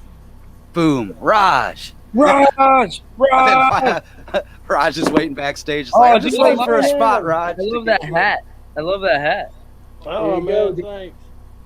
The Spectral Void, unfortunately, they've got to go, but this was fun. Hey, thanks for stopping by. Thanks, Spectral. You know, Dude, maybe who drew maybe- that, Phil? That you or who is that? Warren that's doing That's drawing? Warren, Mr. Quiet in the background tonight, Dude, man. Warren, is that all digital, or did you do pencils for that at some point? No, this is all digital. I started doing this when the stream started. Oh, this It's pretty is badass. Isn't it? badass. Yeah, I was gonna say if it was pencils, I wanted to buy it. That's why I was. That's why I was Oh, asking. I'm going to do a pencils one here pretty soon, and I'm going to start doing a bunch of. Trying to do 9x12 pencil art here. Yeah, no, that is awesome, and obviously, I think I've watched that movie like 5 or 6 times already. Like, I'm in love. You with watched it that many already? Damn. Dude, so we watched. So I did not watch it Thursday or Friday because the store we rent theaters now when like superhero movies come out, and we do a 20-person small like Oh, where sweet. like a small thing, and we just do the tickets to a store. So we did that for Suicide Squad. So I'm like, all right, I'm gonna watch it for the first time with the customers. You know, I want to be like in the experience. So I watched it Saturday, loved it. Us and all the customers went out for drinks afterwards, and it was like everyone's talking about the movie. So I literally go home and I watched it again, and then I wake up in the morning and I'm like, man, that intro scene was pretty good. Let me rewatch it. So I watched. yeah. I watched. Yeah. I watched the intro and go to work, and then when I came back from home from work, I'm like, oh, I got to watch something while I eat dinner, right? Click, continue movie. There's my third watch through, you know, and by the next thing you know, I'm like, oh, let me watch this scene again because this was really good, and then next thing you know, I watched the rest of it. So it happens. I'm not mad. Oh, I wouldn't be either. It was fun stuff, man. Yeah, it was. Actually, it reminds me of something like everybody always thinks the comic books. I hate to say it. Everybody always thinks the comic books need to all be for kids, and it's like the Suicide Squad movie kind of reminded me that like we grew up along with the comic books, so it's okay to see blood and violence every once in a while because we're not kids anymore. Like it's nice that Willow can go see a movie with you every once in a while, Yeah. but it's nice that you get one too, right, Sam?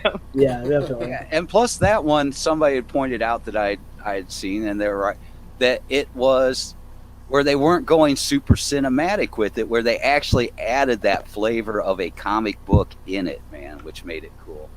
Well, and I don't think. I think that's the only way you could do Starro without it being too Yeah. cheesy, because that's a Yeah, cheesy yeah. villain. Or Polka Dot Man, for that matter, man. Who would ever thought Polka Dot Man? They, give somebody a good backstory and expand the character a little bit, and it's like, hey, it works. That guy was my favorite too. Oh, look at what is this? You artist people and your angles. Oh my gosh, I'm gonna Rob, tell you what we something, got too. going on lately, man? Well, Raj was at con and posted some great photos of him and the fans, and I was sitting there like, man, I wish I was there. Yeah. Yeah. Raj just pressing the flesh with folks and signing books. It looked fantastic, Raj. I wish I'd been there, man. It was a good show. We're later in number 2. It's almost ready for print. Number 3 is being colored, and I'm working on a new one called War Pigs. So it's probably going to come out with number 3 as a stretch goal, like a one shot. Sweet. So, That's yeah, cool. we're busy.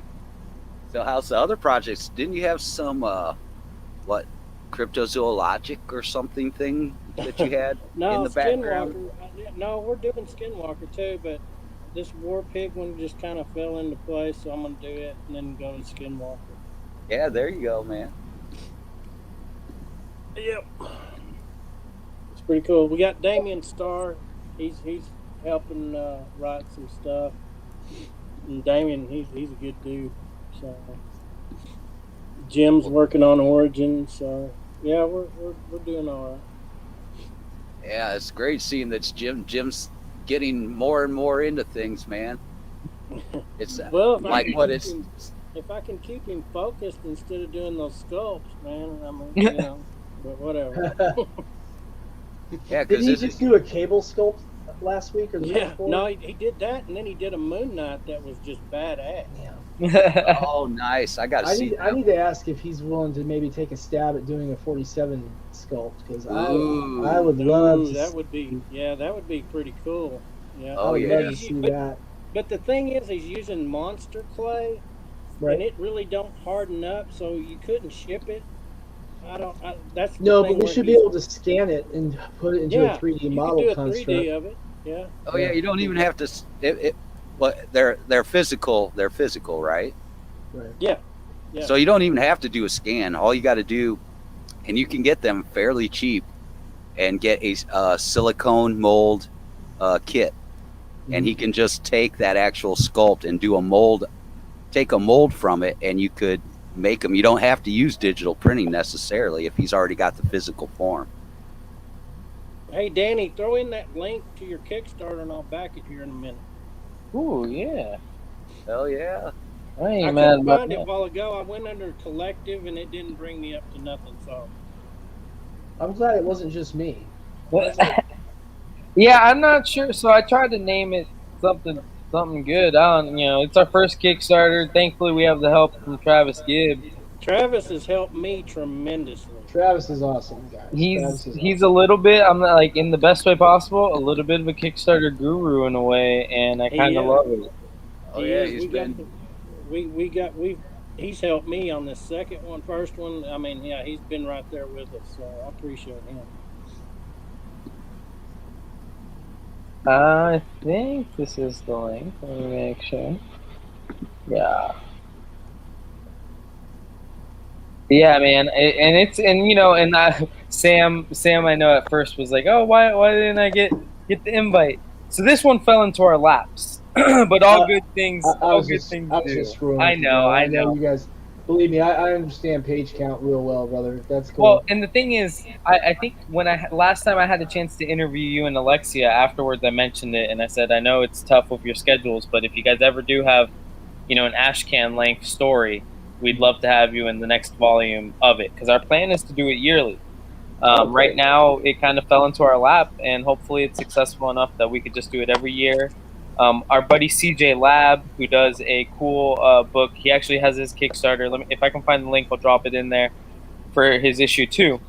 But he's got a book called Baron about a chemist who is pretty much a superhero. He's like Batman. He doesn't have any superpowers. He just uses his chemist skills to make different concoctions, and that's how he fights crime in Miami, fighting human trafficking. It's a great superhero grounded tale.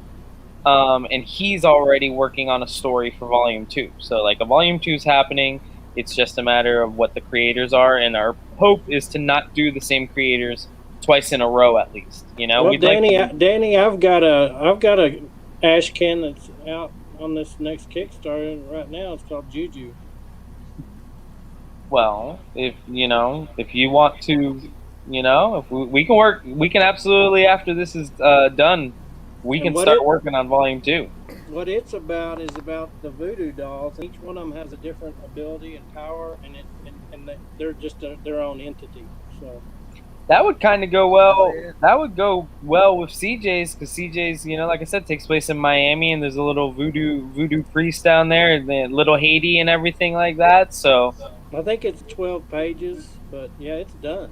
So yeah, that's like 8 to 12 is what we told all of our creators, and to fill the one last page that we needed, yeah, we had our register girl write a short story, and it's her first ever published work in this first one. So oh, sweet. Yeah, That's awesome. Yeah, so we got to do a couple cool things, and our hope is to keep doing that, man. So Raj, I'd love to do that. So many people told me so many great things, and I know you work together with Travis and Luke with a crossover on Voodoo 1 and everything like that. Well, and then I did a short. Me and Jim did a short story for Luke on his last one. It's like 2 pages. Was that on hybrids? Mm-hmm. Oh, nice, yeah. I haven't grabbed the newest issue of Hybrid. Luke was just in the store today. When Luke comes in, he's such a great artist, and he's getting better every day.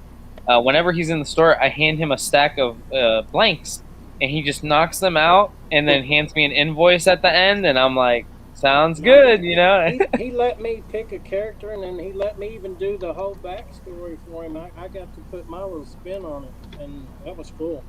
Nice, man. Yeah, those guys are good peeps, and I like working. I always tell. Actually, I use Sam as a great example. When they're good people, it's easy to start supporting their books and put them on the shelf and everything like that. Thank you, Well, man. yeah, Sam's been there for me. I mean, late night battering of me pissed off. And Hey, man. That's So, that's yeah. what friends are for, though, man. That's Yeah, what friends are for. Well, I got- and actually, Sam's just I don't know, how Sam finds the time, and he's got the little one at home and everything. But Sam's come through for me when somebody's canceled my show, 30 minutes to an hour before the show, and I'm like, Sam, I need somebody. You want to talk about your new thing, your old thing, And Yeah. another one, Joey Pineda. He's a good Joey friend Pineda. of mine. Oh, I got good news for Joey too. I put Joey in contact with Adam Watson. Looks like Joey's going to be sending Troubles back to the dispensaries too. I think That's a good book. He's got a great Yeah. book. Yep. And I also Danny, I'll put have your a book for you to look at too by the end of this year. Heck See yeah. if you want to use it. and I Heck put yeah. your name out with Adam too, Rush. So you guys should be hearing from him. No, Oh, for sure. cool. And Joey's Troubles Back was really awesome. He Mhm. hooked us up, and he's a guy, great guy. Mhm. The early days of the collective initiative, we didn't have the budget to go do 5 books every week or whatever, and Joey was right on the heels of Sam, so I just bought like 10 copies from Sam, and I'm Yeah. like, yeah, I gotta wait a little bit, and he's like, hey, look, listen, I know like your budget's tight, you buy copies of number 3 for the half price, you guys make your money, and I send you 1s and 2s for free. Wow. I can't pass that up. Like Yeah, I can't say no to that. That's pretty much 25% off on all the, or 25% I'm paying on the books, more or less. Yep. Yeah. So I took the chance. I did it, and at first they didn't sell, and I was like, all right, let me hand sell them a little bit. And then because he gave me such a flexible point, I was actually able to give away the number 1s with the confidence that they were going to come back and buy a 2 and Yeah. a 3, and I still made my money back and more. So like Joey is gold in my book. Yep. Joey's going to be on spinner racks in dispensaries. That's Alongside- too cool. I'm telling you, man, dispensaries are the gateway to comics. So- Nova Publishing. So I cannot wait till my book gets up there. I can totally see a stoned guy or gal seeing the cover to 47 Furious Tales and being like, Oh wow, Oh, man. dude, this And then- squirrel's got a sword. You pick it up. You pick it up. Oh, and you yeah, feel oh, the yeah. cover. There you go.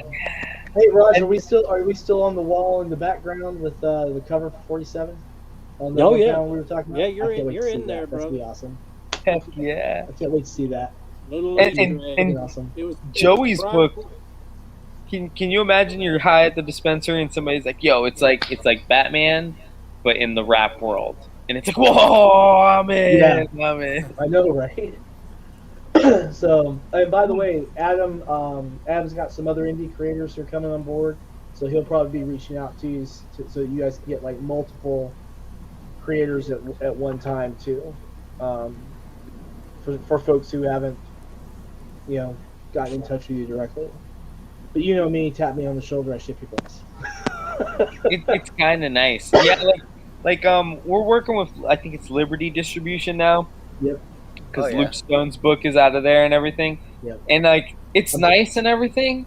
I'm like, I kind of miss the old days of just sending you a PayPal payment and just getting my books. No, man, just send me a PayPal payment. I'll send you books. It's easy. I like it. It's archaic, but I like it. That's why I don't have any exclusive agreements. Some people are like, yes, we're gonna order this in books from 6 other creators, or no, I just need 20 copies of 47. Yeah. Yeah, if it works, why not use it, man? Yep. Well, we're just happy to carry 47, and I'm just so happy to not just see the same readers picking it up, but to see new readers, like to see that I need to keep ordering number 1s, because I'm it's just not like glad I the have to dude keep keeps shipping buying it. them. Right. I'm just glad I have to keep shipping it, man. I'm telling you. Well, and what's awesome is you always hook it up, man, and like hopefully, I was going to mention we have the free comic book day, not this Saturday, but next because of the MegaCon thing. So if you have anything for our D&D players, because they know Sinopa Publishing, like our D&D players on Free Comic Book Day come out and they're like, yo, y'all got any Sinopa Publishing stuff? Because they know that that's the I think we can do something. I'll tell you what we're gonna do. I'll tell you what we're gonna do right now. Okay. Every game, I'm gonna send you a. I'm gonna send to you a code for drive-through for free digital download Sinopa Omnibus Volume 1. Ooh. And you'll be able to hand that out on New Comic Day. It'll work. I'll set a time limit on it so it works for like a week. Yeah, They yeah. can download the book for free. Awesome. They will love that. And yeah, just set it for a time limit so I make sure to be like, hey guys, it's use it now. And I'll see you. We get the order finalized on these comics and how many copies of Death Comes to Glenfollow, and I'll pack some more cards in. I don't think I have any new ones other than I think you guys have already had a few of the cover pieces for. We've had a few of those. With the map on the back. The map, people love the freaking map, and if you have a few character cards, toss them to me, just because I'll make sure that the people that got them last time don't get them this time, because there's some people that missed out last time. Dude, we sold like 60 of those at the gaming con. I believe it. They're beautiful. Like that. It just went like that. It was really great. And I think you mentioned it once that you put info on the back, but not any stats, which is that way you can hand it to the players. Actually, I think there's one that has stats on it because I kind of got excited and put it on the back of it, and it's the Wizard Apprentice Girl. But yeah, the rest of them just have like named stuff. But I'll tell you one thing that you don't have, because we got them printed right for the con last time. Oh yeah, I forgot about that. Nice, huh? That is nice. That's Alexia's art, right? Yeah, that's the Echo Castle from issue 1. Yep. I have original pages. You have original pages, yes, you do. What's wrong? For real. I keep telling you guys, if you want to get original pages, you got to reach out to Alexia. She just moved another original page today. Holy cow! She's about to put one up on the art auction that's going on here in about a month. I guess it's going on. Does she have the covers still at all, or did she get rid of those a while ago? No, the covers are actually with me. Oh, yeah. I understand. So I have the cover for issue 1. The second printing cover was done straight digital. Okay. I don't think there is a. I mean, you can check with her, but I don't think there's a printed version of that. I guess there would be for the inking level. So yeah, that may still be available. The book 2 version I have, and the book 3 version I'm getting. The book 3 version is going into my stepfather's. Is going to be a gift from my stepfather. The book 2 version is a gift from my father, and then I'm held on to book 1. So. I get it. If But I had, I'll tell you, she has some gorgeous pages still, man. yeah, I'm saving my little some of my money. So my first original page that I'm gonna buy is gonna be the Brian Silverback's page that he did for my story. He's giving me a great price on it, so I'm like, all right, I'm gonna buy it because I got it. This was almost the one I sent to Raj, but I looked at the one I sent to Raj. I think Raj will like that one better, but Raj almost got this one instead. Oh, I love that. I love that But band. Raj, Yes. have you shown yours off, man? Because Raj has got a fantastic page too, man. That Yeah, is mine- beautiful. I don't know. Mine's in the other room. It's hung up on the wall, man. It's Yeah. under glass, man.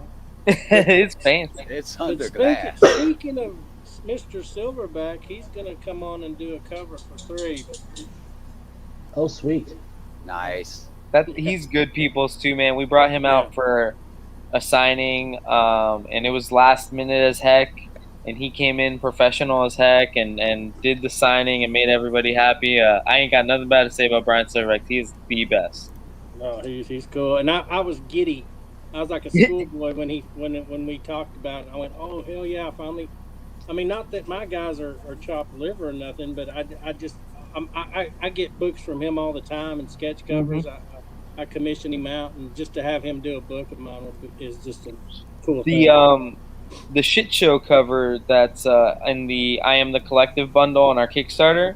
That's actually a Silverbacks cover. So that's why I was Cool. Phil was saying like, oh, there's so much value in that. Like most of those were $20 covers we did at a point. But you know, we're happy to do a Kickstarter and put a lot of love in there. So how's it feel to be on the other side of the Kickstarter window now? The first day has felt nice because it's, you know, it went out the gates a little bit, but I'm kind of nervous about what the next, because you know, I know like Travis, because again, Travis Gibb is the guy. He's good, and even he posts those days. He's like, I haven't gotten a backer today. Here's the link, like, you know, and I'm like, oh, I know we're gonna have those days. Well, I'll share it Yeah. out here in a while. I'll put it on Mojo's page, and William knows how I share it. Oh, yeah. I super appreciate that. And then Rog, obviously, when you're ready for 2, man, we'll bring you on the show and everything like that. We do our collective spotlight on Tuesday, and we do my show over there. So And if you check 3, check- 3? Oh, 3. Sorry. Three, yeah. Two is about to be out. I can't wait. Yeah. Oh, is it? Oh man, I think Yeah. I did see the links for that. Okay. Now, if you look on the Sinopa Twitter page, you'll see that we shared out the link after we backed here a bit ago. So that's out there floating around all the Sinopa fans. So I say all the Sinopa fans as if it were more than a couple hundred folks, but you know. Although weirdly enough, we are approaching 800 followers on Twitter. Well, you guys, so you post something on Twitter for Sinopa, man, and like, I see, you know, replies, you know, like I'm seeing my feed, like I'm like, oh, okay, all right, people are talking about it. Like you've got really good like social media presence, man. We've got like a small group there, but everyone just is always we get a lot of interaction, I think is what I guess I should say. Yeah. I think that's probably for the best. We get a lot of support from a small group of people who have really big hearts. We get, and the thing is too is that we put out things that we think people will be interested. Like the other day, I was posting something to this one YouTuber Perch, who is actually pretty good. I like his YouTube channel. Oh yeah, And- yeah. And he was talking about indie books. I said, well, you need to check out, Madeline with Boston Metaphysical. You need to check out Mhm. Mike Shea with Miskatonic. You need to check out Raj Mahan with Mojo Risen. And then I realized, damn it, I really wish that Twitter had an edit button because I misspelled it.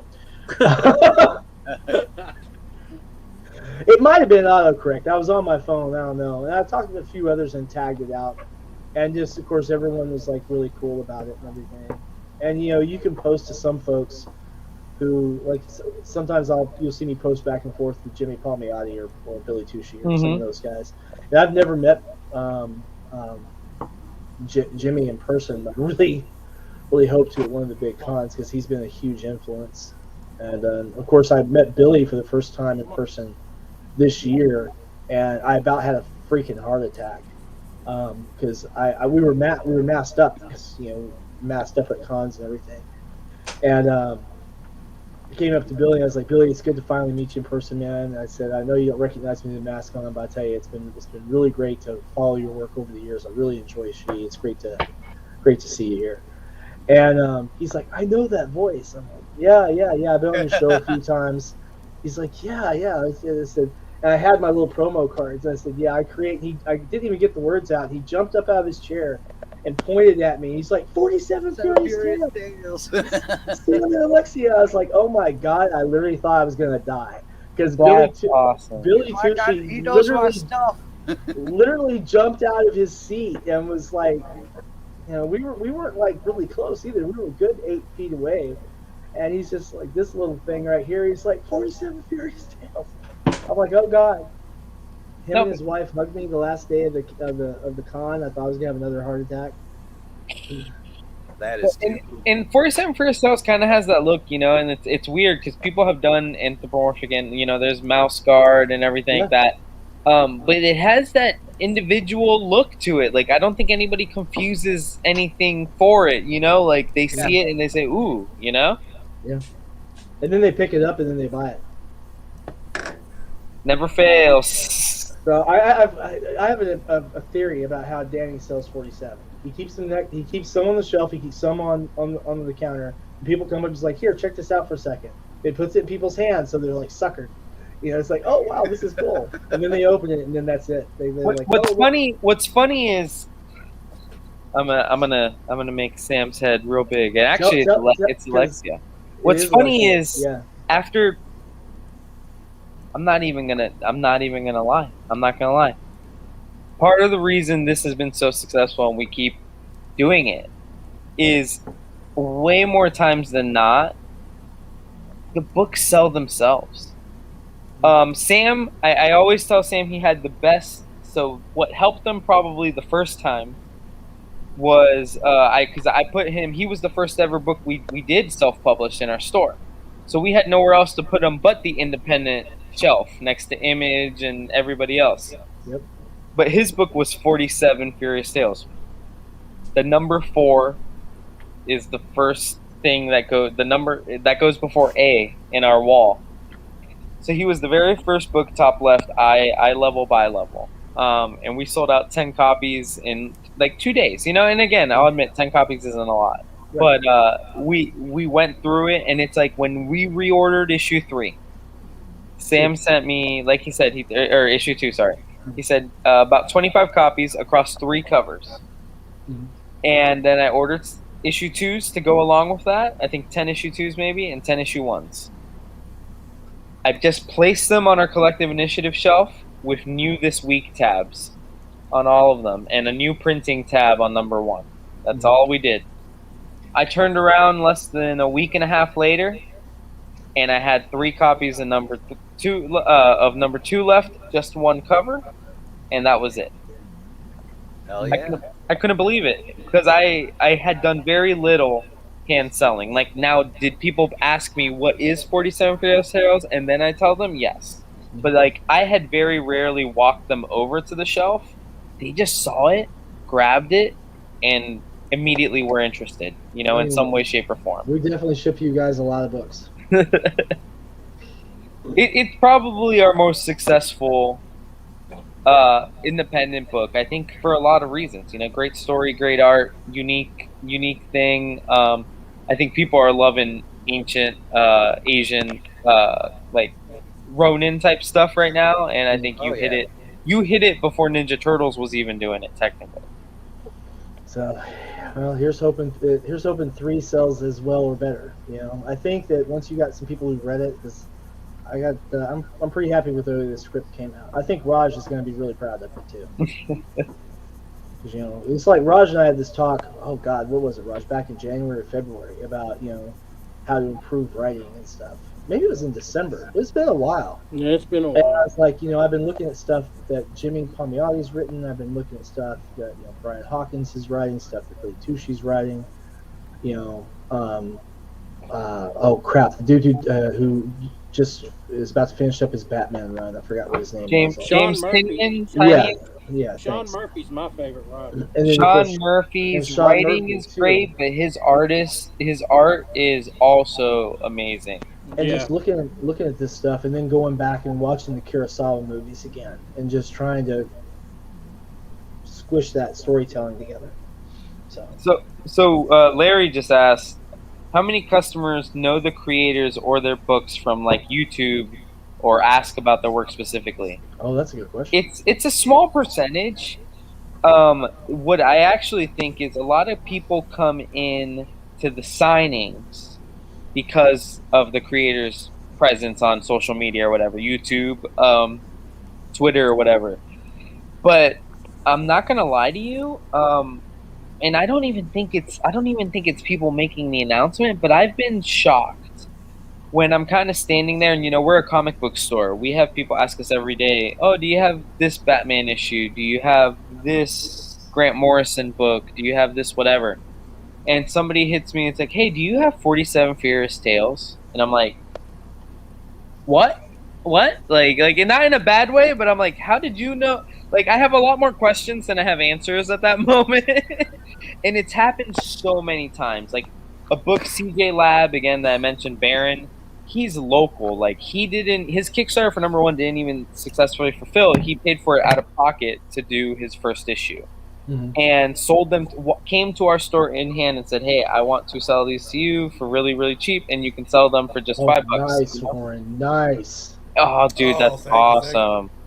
And now somebody comes into my store and they're like, "Hey, do you have Baron? It's a cover. It's purple and this and that." I'm like, are you talking about the self-published Kickstarter book, Baron? She's like, yeah, I think so. I think that's what it is. My boyfriend told me about it. He wants it. And I'm like, yeah, I have that. And that like, it hits me in a different place when that happens. I don't know where it comes from. I don't know if it's YouTube. I don't know if it's social media. I don't know. But it's really cool when somebody does that. I'll tell you, sometimes we see folks like on the social media channels say, "Where can we get your book?" And you'll see me like, "Okay, where are you at?" Like we had a lady. I'm not going to mention her name on the stream because I don't think she'd appreciate that. But she had asked, "Hey, where can we get your book?" If it's a shop, we want to support the shops and the RPG stuff and the comics. I said, "Well, where are you at?" And it turns out she was like 10 miles away from the collective. Yep. So I tagged the collective and Danny, and I said, "Hey, these are the guys that have your stuff. Go on in there and get them." And she came in and got the Steel Road, 47 Furious Tales, and I think Whispers of Persephone. I think so. I think so. And I need to, me and you privately need to message, because I forgot that person's name, but now that we do in-store D&D, I think that person comes every week to D&D now. Yeah, I think nice. think she is too, actually. Yeah. I think I saw her on the on Twitter talking about that. Yeah, so that's really, it's crazy how it all goes full circle, man. Mm-hmm. And again, like, and, seriously, tell her I said hi, because I haven't heard from her in a while because she had some stuff going on, so. Yeah, I will, man. It's crazy. We have people coming from freaking Daytona, which is an hour from us, to come play D&D on Wednesday, man. It's nuts. But I definitely gotta get Mojo in the store. That's my next mission. Get some Mojo in the store. Oh yeah. Talk about. Do you carry Silverline stuff there? So Silverline's, I haven't yet. Even though what is it, Roland Man?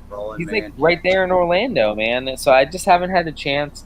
We keep like just barely missing each other because he's come to the store a couple times and I wasn't there, and the owner wasn't there, so nobody could kind of make a deal with him. And then I went to a convention that he was supposed to be at, and I don't think he ended up being able to make it. It's like we just barely miss each other every time we want to talk about that stuff. We'll have to get that figured out, man. I'd like to really see White Devil. I'd like to really see White Devil in the store. White Devil. White Devil. I think dude. I love to do so. I tell people this all the time, man. You earn, I guess, like it doesn't. I don't want this to sound arrogant, but it's like you earn the shelf space that you get for your book or whatnot. And it's like, and I'll admit, like, there's moves that big time guys like DC and Image and Marvel make that makes them like lose some shelf space. It's never going to be all of it. They're never going to lose all of it. You know what I'm saying? But you guys have made it so easy to make this collective initiative shelf so much, like, to let it grow, because I love supporting Sam. I'd love to support Raj. I'd love to support Travis Gibb and Luke Stone, and even Larry with Antarctic. I'm gonna cross pull that for all my guys like that I think will like it, and it's like, and just see where it goes. But it makes it easy when I actually like you guys, like not in a egotistical way, but it's like when you guys are all nice people, it makes it way easier to support the book and try to hand sell it to people. Yeah. Well, it's like Raj says, and I think everyone this whole communication said before. The thing about getting books into stores is you want stores to be healthy, because healthy stores drive sales to the future. Oh yeah. I mean, we're on Mojo 2. We're about to see Mojo 3. I mean, when Mojo 6 and 7 are out, we want the same stores selling strong. Yep. Same for 47. Same for Sig and Joe. I mean, we want to be able to see these titles selling and making money on the shelves, because that's how we have great relations, and it actually is good for the whole comic community. And I'm gonna tap your brain for a second here, Danny. What is the actual day that you guys are doing the new comic day? What's the date? The 21st.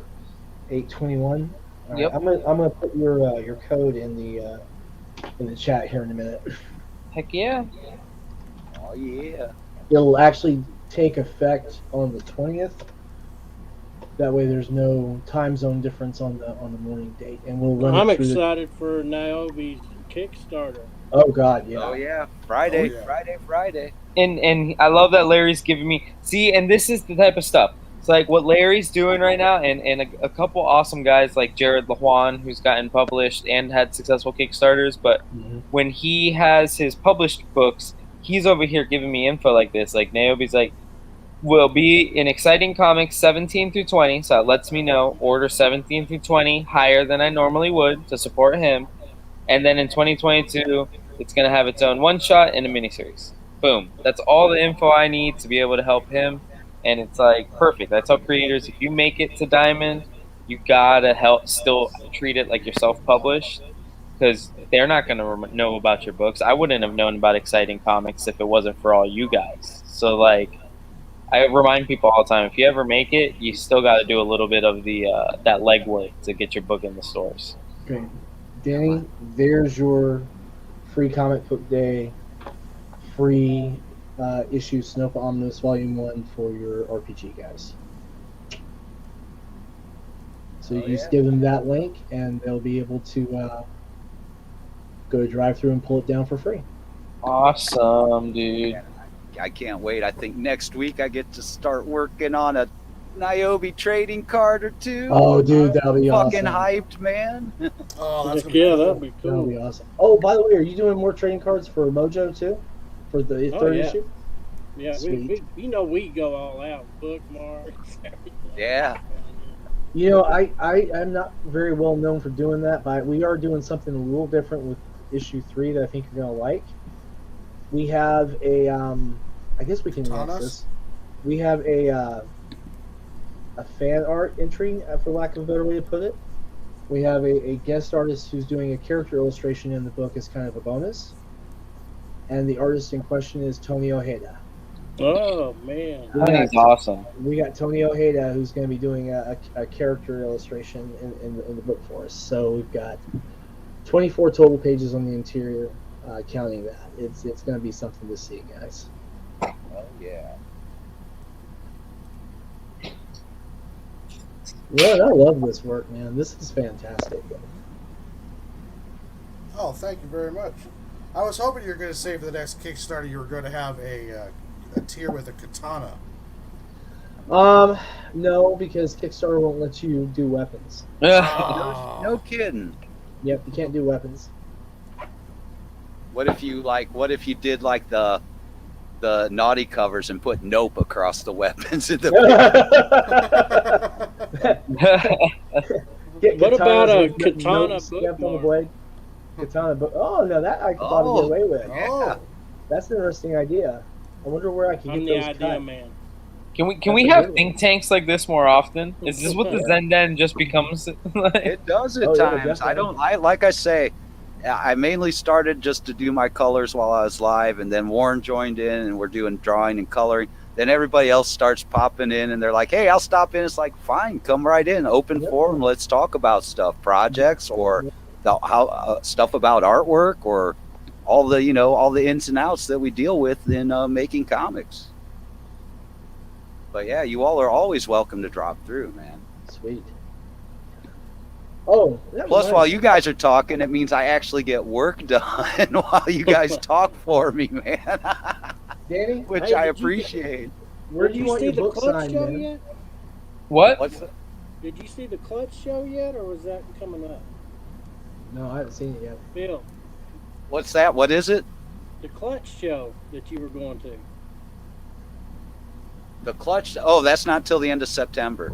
Oh, okay. But yeah, Clutch. Oh yeah. Robot Lords of Tokyo, smile, taste kittens. Love the Clutch, man. Danny, where do you want your book signed at? Cover or inside cover? Ooh. He wants you to shine. He wants you to sign his boob, man. Inside Like a rock cover. I feel- star, like a inside rock cover. I star. feel like that's more the adventurer's way. I feel Okay. like that's what an adventurer would do. Cool. They're getting signed live on stream. Hey man, I've been fulfilling live on stream for 4 months. I know, It's I know. surprising, huh? I gotta be like, guys, this was signed live at 1:30 a.m. last week. Oh god, it's at 1:30. I gotta be up at 6. I know. Oh, crap. I'm about to knock out. I don't know, Phil. How do you do it? How do you do it so late? Because I get on weird sleep schedules, so I've late woken works up kinda worse. before, like to have to take a middle-aged old man piss in the middle of the morning. Hey man, And You're like, what the hell's Phil doing on? some of us And are I'm gonna like, feel Phil's that. wrapping up his stream. Like, what the? Well, if I'm up late anyhow working on something, I figure, what the hell? I'll just keep rolling live, man. And sometimes I catch people like across the pond that are just getting up or something too. I mean, that's true. That's true. And like, I mean, there's guys like I love talking to Mike Jimmy from the Netherlands. Like, he's Yeah. a super nice guy, so I like talking to him. Yeah. Yeah, he stopped in for a second earlier tonight in the chat. Well, it's like it's probably super early morning for him right now. I don't know what yeah. the time differences are, but he's like on that other side of the Well, world, let's see if he's 5. He's probably about somewhere like about the same as Rich, which is right now they're probably, let's see, it's about 6:30 for them, 6:30 or 7:30 in the morning. AM. Yeah, he's probably just waking up, or well, I don't know. If it were me, I'd be snoozing, but he's probably waking up having coffee now. Yeah, I'm always waking up having coffee. Frickin' It's Phil. always morning for me, man. Oh, Luis. All right, fellas, I got a jam. Let's get them on. Raj, always a pleasure, brother. Take it easy, Yes, Raj. sir, It was good to Raj. see you, man. We'll stay in contact, man. We'll definitely make some moves here. All right, bro. Sounds Oh good. yeah, thanks for Appreciate stopping it. through, Raj, man. Ah, yeah, Take it easy, anytime. bud. Have a good one, Raj. All right. All right, later. Yeah, I'm Yeah. I'm so excited for Def Comes to Glenfollow. Like, so what I was gonna tell what I was gonna tell you is, can you send me the digital so I can give it to John so that he can yeah, it should be sitting in your account right now, bud. Okay, so because I'm going to have him read up on it, so you can be on his dungeon corner next Friday. Sure. It can be about Def Comes to Well, Glenfollow. go ahead and check your account. Make sure you didn't have any problems getting it, because it should be sitting there waiting for you. Nice. Kickstarter account, right?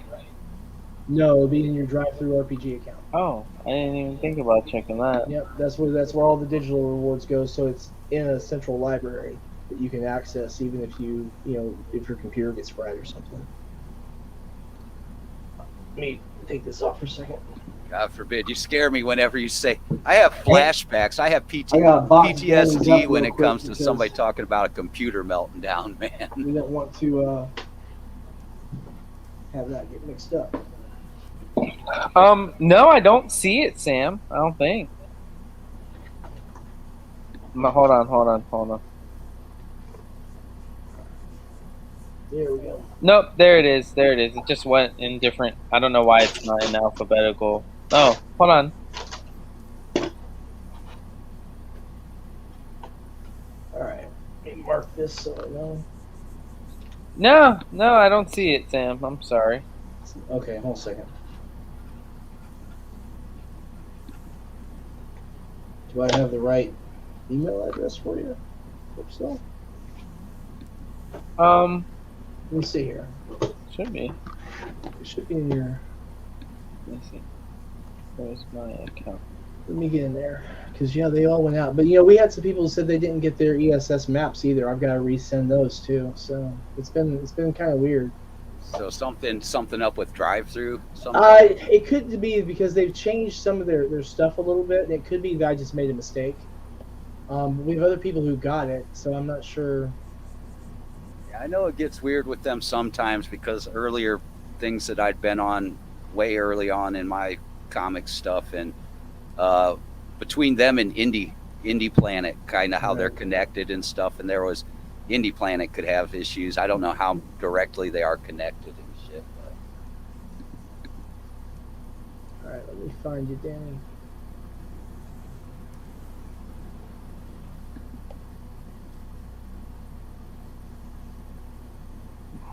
I forgot. Gold, need the gold. There we go. I see so much gold. So much gold. I got a lot of gold to do in this one. So You Danny, see this this one is yet, this Danny? is the one that you gave me, man. Let me post this into the chat so I don't dox you out. Yeah. See, Danny, I got a lot of gold to go through on this one, man. That's Yeah, the one. And that's the one I'm pretty sure I have. Let me make sure that's what Drive Through Comics is the account set up with. Drive Through RPG. Or sorry, Drive Through RPG. Yep, Drive Through RPG. Yep. That's the one. Yeah, that's what I'm logged into. Freaking weird. Okay, hold on. And then I went to my library and I've got both Tarot Adventures Book 1 and Book 2, Fear Sales 1, and something else is in there too. Weird. Okay. Oh, and then Sinopa Omnibus. That's also what I have in. I'm stacking on everything but that Tarot Adventures Book 3. Weird.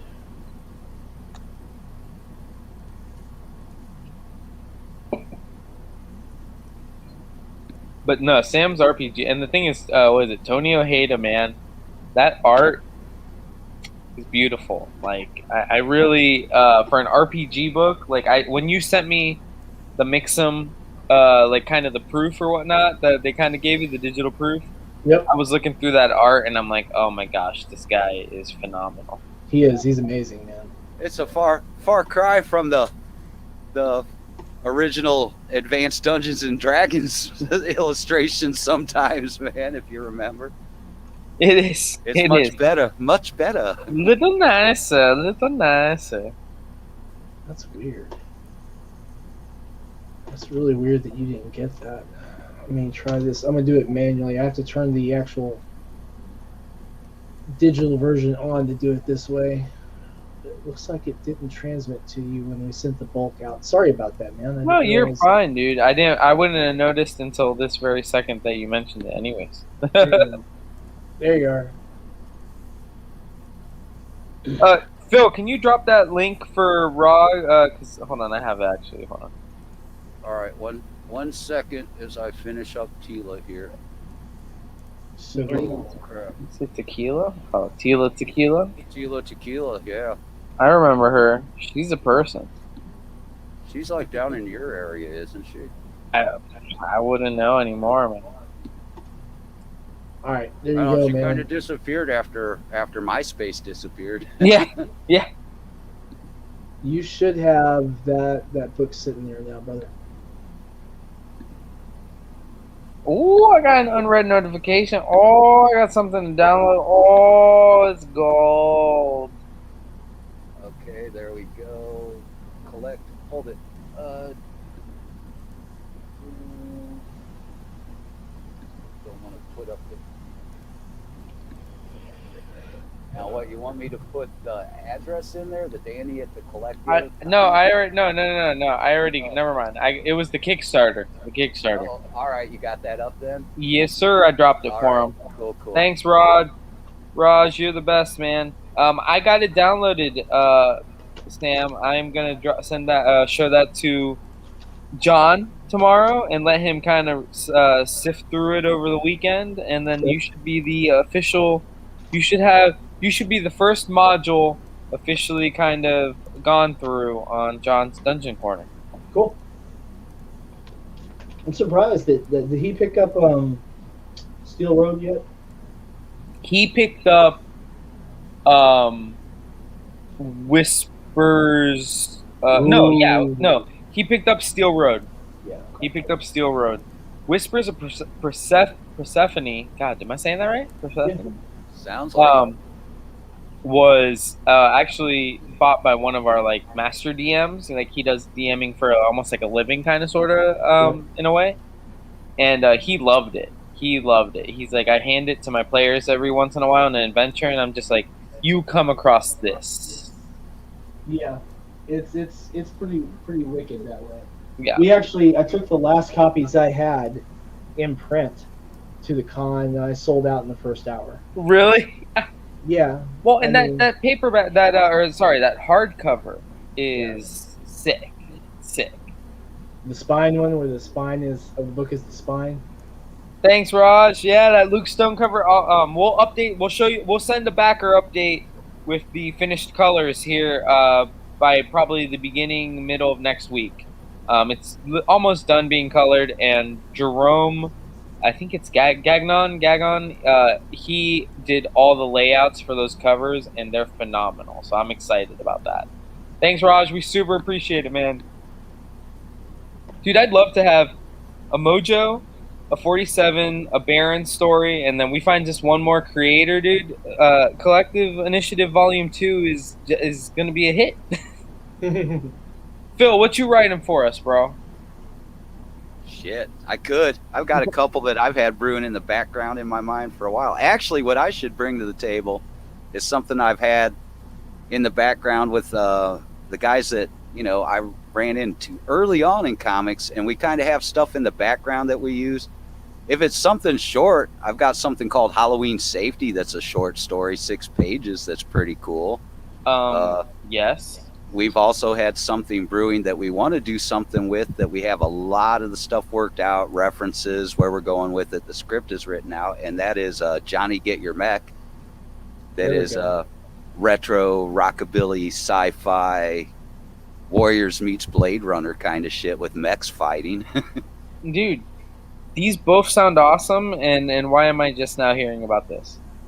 Because it's stuff that we get to when we can outside of our regular work stuff. So, you know, it's just like, so, but if we had something, you know, if we had something to focus on where it was going to go and everything, I bet it could happen a lot quicker, man. No, dude, those both sound awesome, but honestly, the mech, Johnny Get Your Mech, that sounds dope. Yeah, that's a fun one, man. It's like, that's 12 pages. We were going to expand on it, and we still might, or add in well, yeah, it'd be cool for an anthology, but then also as we thought about it, like as that for at first, but then we're like, well, if it doesn't get used for an anthology somewhere, we'll just make it a full book. Well, We'll add in another shorter anthology story based in that world, but not on the main characters, expand a little more, and like a few pages that were like kind of like advertisements like you see in the back of the comics back in the day, except for that time period. yeah. All right, sorry, go ahead. No, I was gonna say, like, we always tell our guys, like, if you know, have a story using the Collective Initiative anthology, you go ahead and do whatever you want with it afterwards. Like, we're not gonna hold it hostage. Like, it's like, we're the only ones. Like, it's like Luke Stone and them. I was like, hey man, if you guys want to reprint that Ashcan, feel free. Just let us finish. Let's finish everything. Because I know we're gonna be the only ones that have these cool covers. You know, like I commissioned Luke to do this cover. I'm super proud of those covers because those are my brain children, man. The idea to do those homage covers from David and Luke, like, I'm really proud of those because I think we're going to be the only. I can't believe I haven't done a lot of digging. I'm not going to lie, but I can't believe it hasn't been done all that often because I think those are the two number one. If you're a DC fan, you all know that Justice League poster, and if you're an Avengers movie MCU fan, that's the one that did it. That's the first one that did it for you. So, like, I thought that was an awesome one to do. Oh, yeah. But, yeah, well, I'll definitely talk to you about that more of that. Heck yeah, dude. Because the guys have been asking me, well, are we, because I was like, let's revive it. It's time to get our shit kicking, man. We that's can definitely on give the you list. the motivation you need, Phil. Let's do it. Awesome. All right. I will talk to the guys about it, too. I'm sure they'll be all good with it. Heck yeah, man! I think that'd be dope, dude. Like, and especially again, it'd be dope to work with that team, because like I could totally see little panels that we do together. Me, you, Sam, CJ, and Rog. It'd be so funny, dude. Because CJ and Raj are so soft spoken, and like me, Sam, and Phil are kind of just like, you know. I think it'd be cool. It'd be fun. You sure? It's like, yeah, we'll just have to sedate Phil a little bit so he'll shut up a minute. Don't sedate him. He likes that too much. Yeah. We just got to give him something to color. Don't threaten Phil with a good time. 24 hours ago, I want to be sedated. What we'll do is That's all my the Joey covers, right when there. they go to the Kickstarter, all the covers will be in black and white. And throughout the course of the Kickstarter, the multiple streams, Phil's just coloring the covers to keep them quiet. Yeah, that's how to keep me quiet, keep me busy, man. Yeah. Everyone, cross your fingers that we got the right mushrooms to fill. Yeah. Oh man, I can't The go regular back to shiitakes. those days, man. That was a The- young man's game, The man. regular shiitakes, not the hallucinogenic stuff off the res. Yeah, it's like, you want to send me some shiitakes or something like that, I'm all good. The other ones, man, I'm past the days of doing that stuff. I man. get you. Well, I work for the court, so you know I'm as clean as they come, man. I have More very for me. little vices. More, yeah, more. for Warren. That's why I work Warren- in the comic shop. Warren's got to go to the dispensaries for me and check out the stands and And make sure the spinner rack's looking good, right? make sure that people are buying stuff. He can stand there and have some edibles and sit there and go, guys, I've read this comic This and I wrote that one and it's all good, man. He's like, did you see the size of that chicken? That's how it's got to go. That's how it's Yeah. got to go down. Hey Phil, I got to bump out of here because my laptop is dying and I probably got to get some sleep. Sam, thanks for staying up, dude. I know you were probably going to bed like an hour ago and then I popped in. Yeah, like 2, but it's cool. Get in touch with me tomorrow afternoon and we'll get that order put together and I'll ship your book with the order. For sure, dude. I super appreciate it. Yeah, we'll talk about it. I can't wait. I'm excited to get it all in here. Cool. Phil, I look forward to being on not this Friday, next Friday. yes. And Phil, thanks for having me on. Take it easy. No problem. Warren, man. Anytime, that thing bud. is freaking awesome, dude. It's been awesome Oh, watching thank you work you. on that. Thank you, man. I'll get a hold of you. I'm going to have a book here hopefully by the end of the year and let you review it and see if you want to put it up. Heck you yeah, see- and then also let me know if when you're doing some of that pencil work because I'd love to grab a commission off you or something. Did you Yeah, see his definitely. pinups? Did you see his pinup work yet for Dungeons and Names? No, I hadn't seen it. Oh, Dude. Warren's in Dungeons and Names. Yeah, Warren's Yes. all over Dungeons and Names. Oh, is he? He's got some pinups. He's doing a couple of these. Dude, yeah, you should take a look at the Kickstarter page and see the image that we shared on the Kickstarter page for it. It's gorgeous, man. Yeah, that was a lot of fun. I can't wait to do the next one. Yeah, we're gonna crush it. All right. I think I'm actually gonna hop out, guys. I'm kind of to the point now where do I just stay up the other 4 hours or? Yeah, Go get some sleep. understandable. Yeah. Oh, still, Warren, this is sick, dude. Isn't Yeah, it? let me know thank when you. let me know when you're opening up some when you're working on some commissions. I'll definitely get one from you because that's Yeah. awesome I'll make sure to get a hold of you. for sure, dude. Well, take it easy, guys. Have a good night. Later, gentlemen. all right, Have a take good it one. easy, Dan. Have fun, guys. All right, take it easy, Sam, man. Oh. See you, Sam. Always a pleasure, guys. But I'm wiped. Thanks for stopping by, bud. It was fun, man. Always my pleasure, man. I got to start on fulfillment on camera again. You know, I love that. There you go. Peace. Peace. Now it's just the art guys. Or Just the art guys. the doodling guys. Everybody likes your nom nom, man. Nom nom. Nom noms. Nom noms? No, not nom noms. Not now. Nom nom. Nom nom? Okay, yeah, that one. Yeah, sure, nom nom. Hold it. See that big fucking thing over there? Nom nom. Oh, nom nom. The monsters nom nom. You know what? I am almost, even though I was jumping around tonight, comments and all that, I am almost done, dude. I am almost done. I'm getting there. Let's see. I'll show you. There we go, man. All we got left is that last Warriors 3 guy over there in the corner, and it's ready. Oh, you're still on my screen. Oops. Oh, yeah.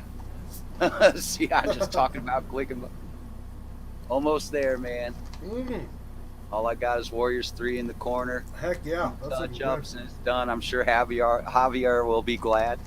Mhm. He's like, dang it, Phil. He knows. We've discussed, though. I had to make some changes for him that he will not, or add-ons, you know. Like I added, he wanted that kind of lava thing in between there and the crevice that he wanted me to add in. So I was like, yeah, sure, no problem. Add a little something on the flag. He didn't care what, as long as it was something. So, yeah, I did. Phil's somehow got a flag up there, man. I don't know how that happened. Hey. But yeah, I think outside of, I don't know. What do you think? What do you see? Anything that needs attention, man? Let me pull it up full screen on my monitor here.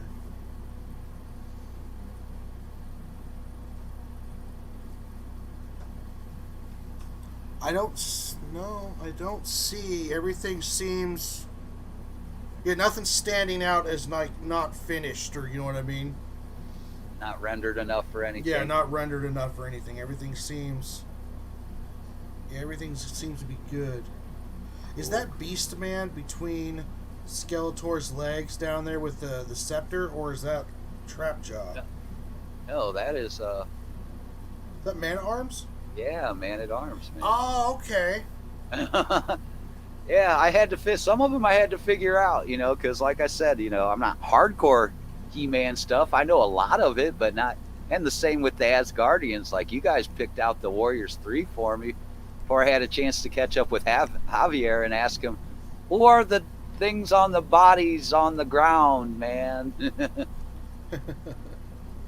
Because those, like, I probably would have figured out Man at Arms, but I would not have figured out the Warriors 3 guys, because I did not know about them until now, or until I started working on this one.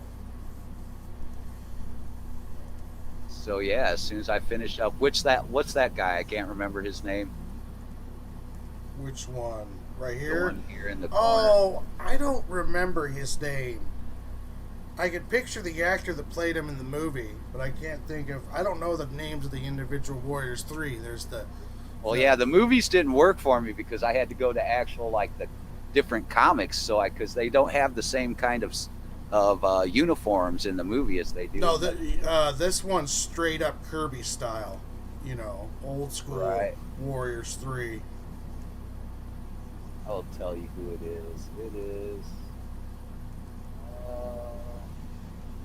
He's the guy that's kind of got like almost the Genghis Khan garb with the fuzzy hat and the horns. Yeah.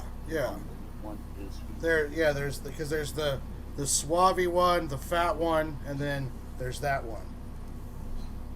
Let's see, I'm looking it up right now so I can at least get the name right.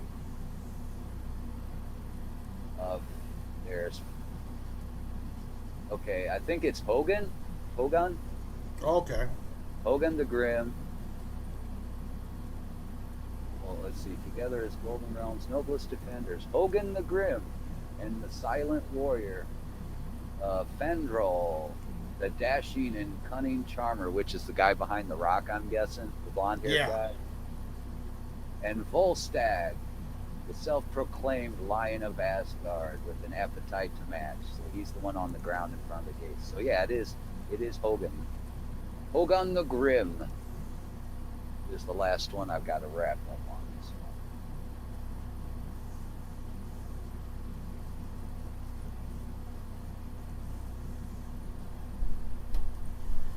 one. Alrighty. So you think, yeah, alrighty. Is Oh, that an alrighty? King Shark is done. King Shark is done. Oh. We'll do it. Do an even one here. We'll wait a few more minutes. Unless you want to keep working on something, or are you about ready to call it? Oh, I'm about ready to call it, sir. Cool. But, well, yeah, we got to make it a even time. Gives us enough time to, like, let's tell everybody what you got going on right now and where you're at with everything and where to find you and all that good stuff, man. Well, you can find me on all the social media under Lunchbox Warren. There should be a Linktree link in the chat. Did you put that in there? In the chat? I believe so. I've been dropping stuff over in the chat. I hope I'm dropping the right things in, but I believe so. Okay, cool. Yeah, just follow the Linktree or just look up Lunchbox Warren, and you're going to right now. Dungeons and Dames books are about to get into Pledger's hands, and then I will have a selection of my own for sale. That if you missed out, need to pick up one. At the end of the year, I'm going to be in Cthulhu Invades Wonderland with Peter Risette and his daughter doing colors. Peter Risette did the writing for a story called Henches. I did the pencils, inks, and gray tones for the 7-page story, which was a lot of fun. Great story. Hell yeah. Yeah, it's like a kind of a World War I trench warfare kind of thing with the card soldiers from Wonderland versus Cthulhu beasties, and was a lot of fun. And I just started the pencils layouts on the Joe and Sig. I call it kind of a reboot, but it's essentially I'm going through and getting it prepared for PDFs so I can print. I've got a distributor with Mainstay Comics at the end of the year. Hopefully I can have books to them to get it into dispensaries along those lines. And I'm going to be, now that I'm going to be focused primarily on Sig and Joe for the most part, except for, doing the stuff like King Shark, for our streams and stuff. But yeah, you're going to see me doing a lot of sequentials here coming up. I'm going to be hammering that out pretty hardcore. Oh yeah, you got enough. You got plenty enough one-off pieces that I got to get caught up on. Yep, I'm going to have one more for you here. Songbird, hell yeah, man. Well, that's cool because I'm getting things, like I said, I'm wrapping a few things up tonight before I crash, and I'll have a lot of my plate cleared for a minute, man, which will give me a chance to get on some of that. Heck yeah. Like this awesome Big Daddy Little Sister that you did, man. I've had so much fun working on that one, man. That came out good. I can't wait to see what you do with the Songbird. Do you want the other one, of the cat warrior with the sword and the big robot? I mean, that's kind of it's not really fan art, but I mean, that's for a story in the future. You don't have to do that one. Well, sure, yeah. Like I say with that, anything like that, just send it over. If it's not an immediate thing, man, I can always have it there and like, okay, I got time. It's time to get. Now I'm pulling this one up. I'm going to work on it now. Yeah, that's cool because I want to see how you do that one too. So. And and for future streams, because if we're both on here, man, I might as well, if I don't have things I got to get cleared off the plate, I might as well have one of the pieces that we're working on together up and working on it while we're on stream. Oh, true. That's what I'm trying to do. Like I said, I got to get back to Luigi, but. As soon as you brought up Big Daddy and Throg, I really had to get on those because those were like, yeah. But yeah, so that's where you can find Warren. Yes, the link tree is in the comments section. Oh, excellent. And as for me, man, you can, okay, where, yeah, you already told him where to find you, correct? Yeah. Yes. All right. Stuff, Phil. But yeah, and you can find me on Facebook. You need any color work done, whether it's covers, sequentials, or one-off pieces. I do a little bit of work in pre-press for people that need specs and have problems with that area. I do a little bit of editorial, mainly in the art direction area to make sure everything's looking right in the art and the panels flow and where they need to go and match up with that script. But yeah, mainly coloring's my gig. Right now, I'm wrapping this piece up for Javier Lugo. He will have this as prints when he's out and about. You can always get to that. I have wrapped up White Devil. We're just waiting to get the last few things in place to get that ready to kick off on a campaign. And White Devil, I'm really happy that it'll finally be getting out there. I've had great time working on that. Yeah, and other projects that I can't necessarily think of right now, or maybe not even talk about, because there's actually a couple of those. But we'll keep everybody updated. But you can always find me on Facebook under Phil Leon. You can find me on other social media under Phil Leon or Philman X. Either one of those will get you to where you need to be. Philman X on Twitter, at ArtStation for the portfolio. And you can always reach me on Facebook. Hit me up with a DM and we can talk about what you got going on. I want to thank everybody for dropping in tonight. This was a blast, man. I did not expect for a later broadcast to be going on as fun. We had a lot of fun, a lot of people on tonight. Thank you all for coming on. And thank you everybody that stopped through in the comments, lurked, and watched what's going on.